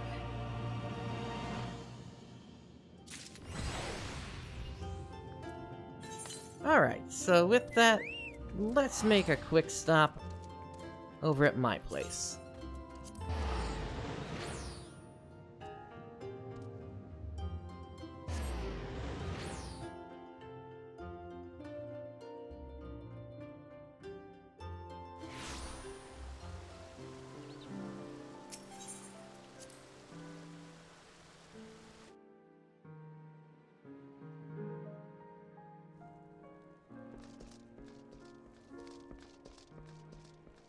And let's head downstairs.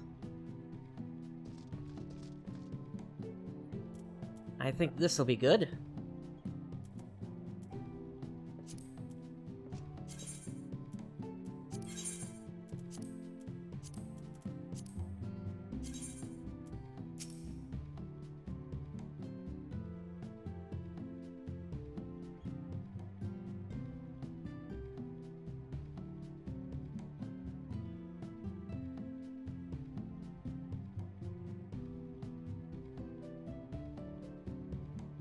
That should be good.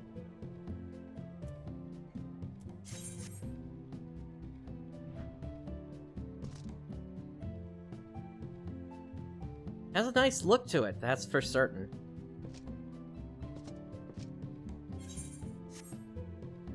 Alright. And so with that, I'm going to be closing things off for today. Next time, we're going to continue on with the Evolution story, sending us to the monastery, and we'll be able to check out that raid at that point. I expect to do that tomorrow, and then next week, Blue Mage unlocks, so we will be checking that out as well. If you enjoyed today's content, please do make sure to subscribe and click the bell to be notified whenever I do go live or whenever I put out a new video. In addition to that, I also have a Discord. Link to that is in the description below. Thank you for joining me today. This is PrinceBrightstar signing off. I'll catch you next time.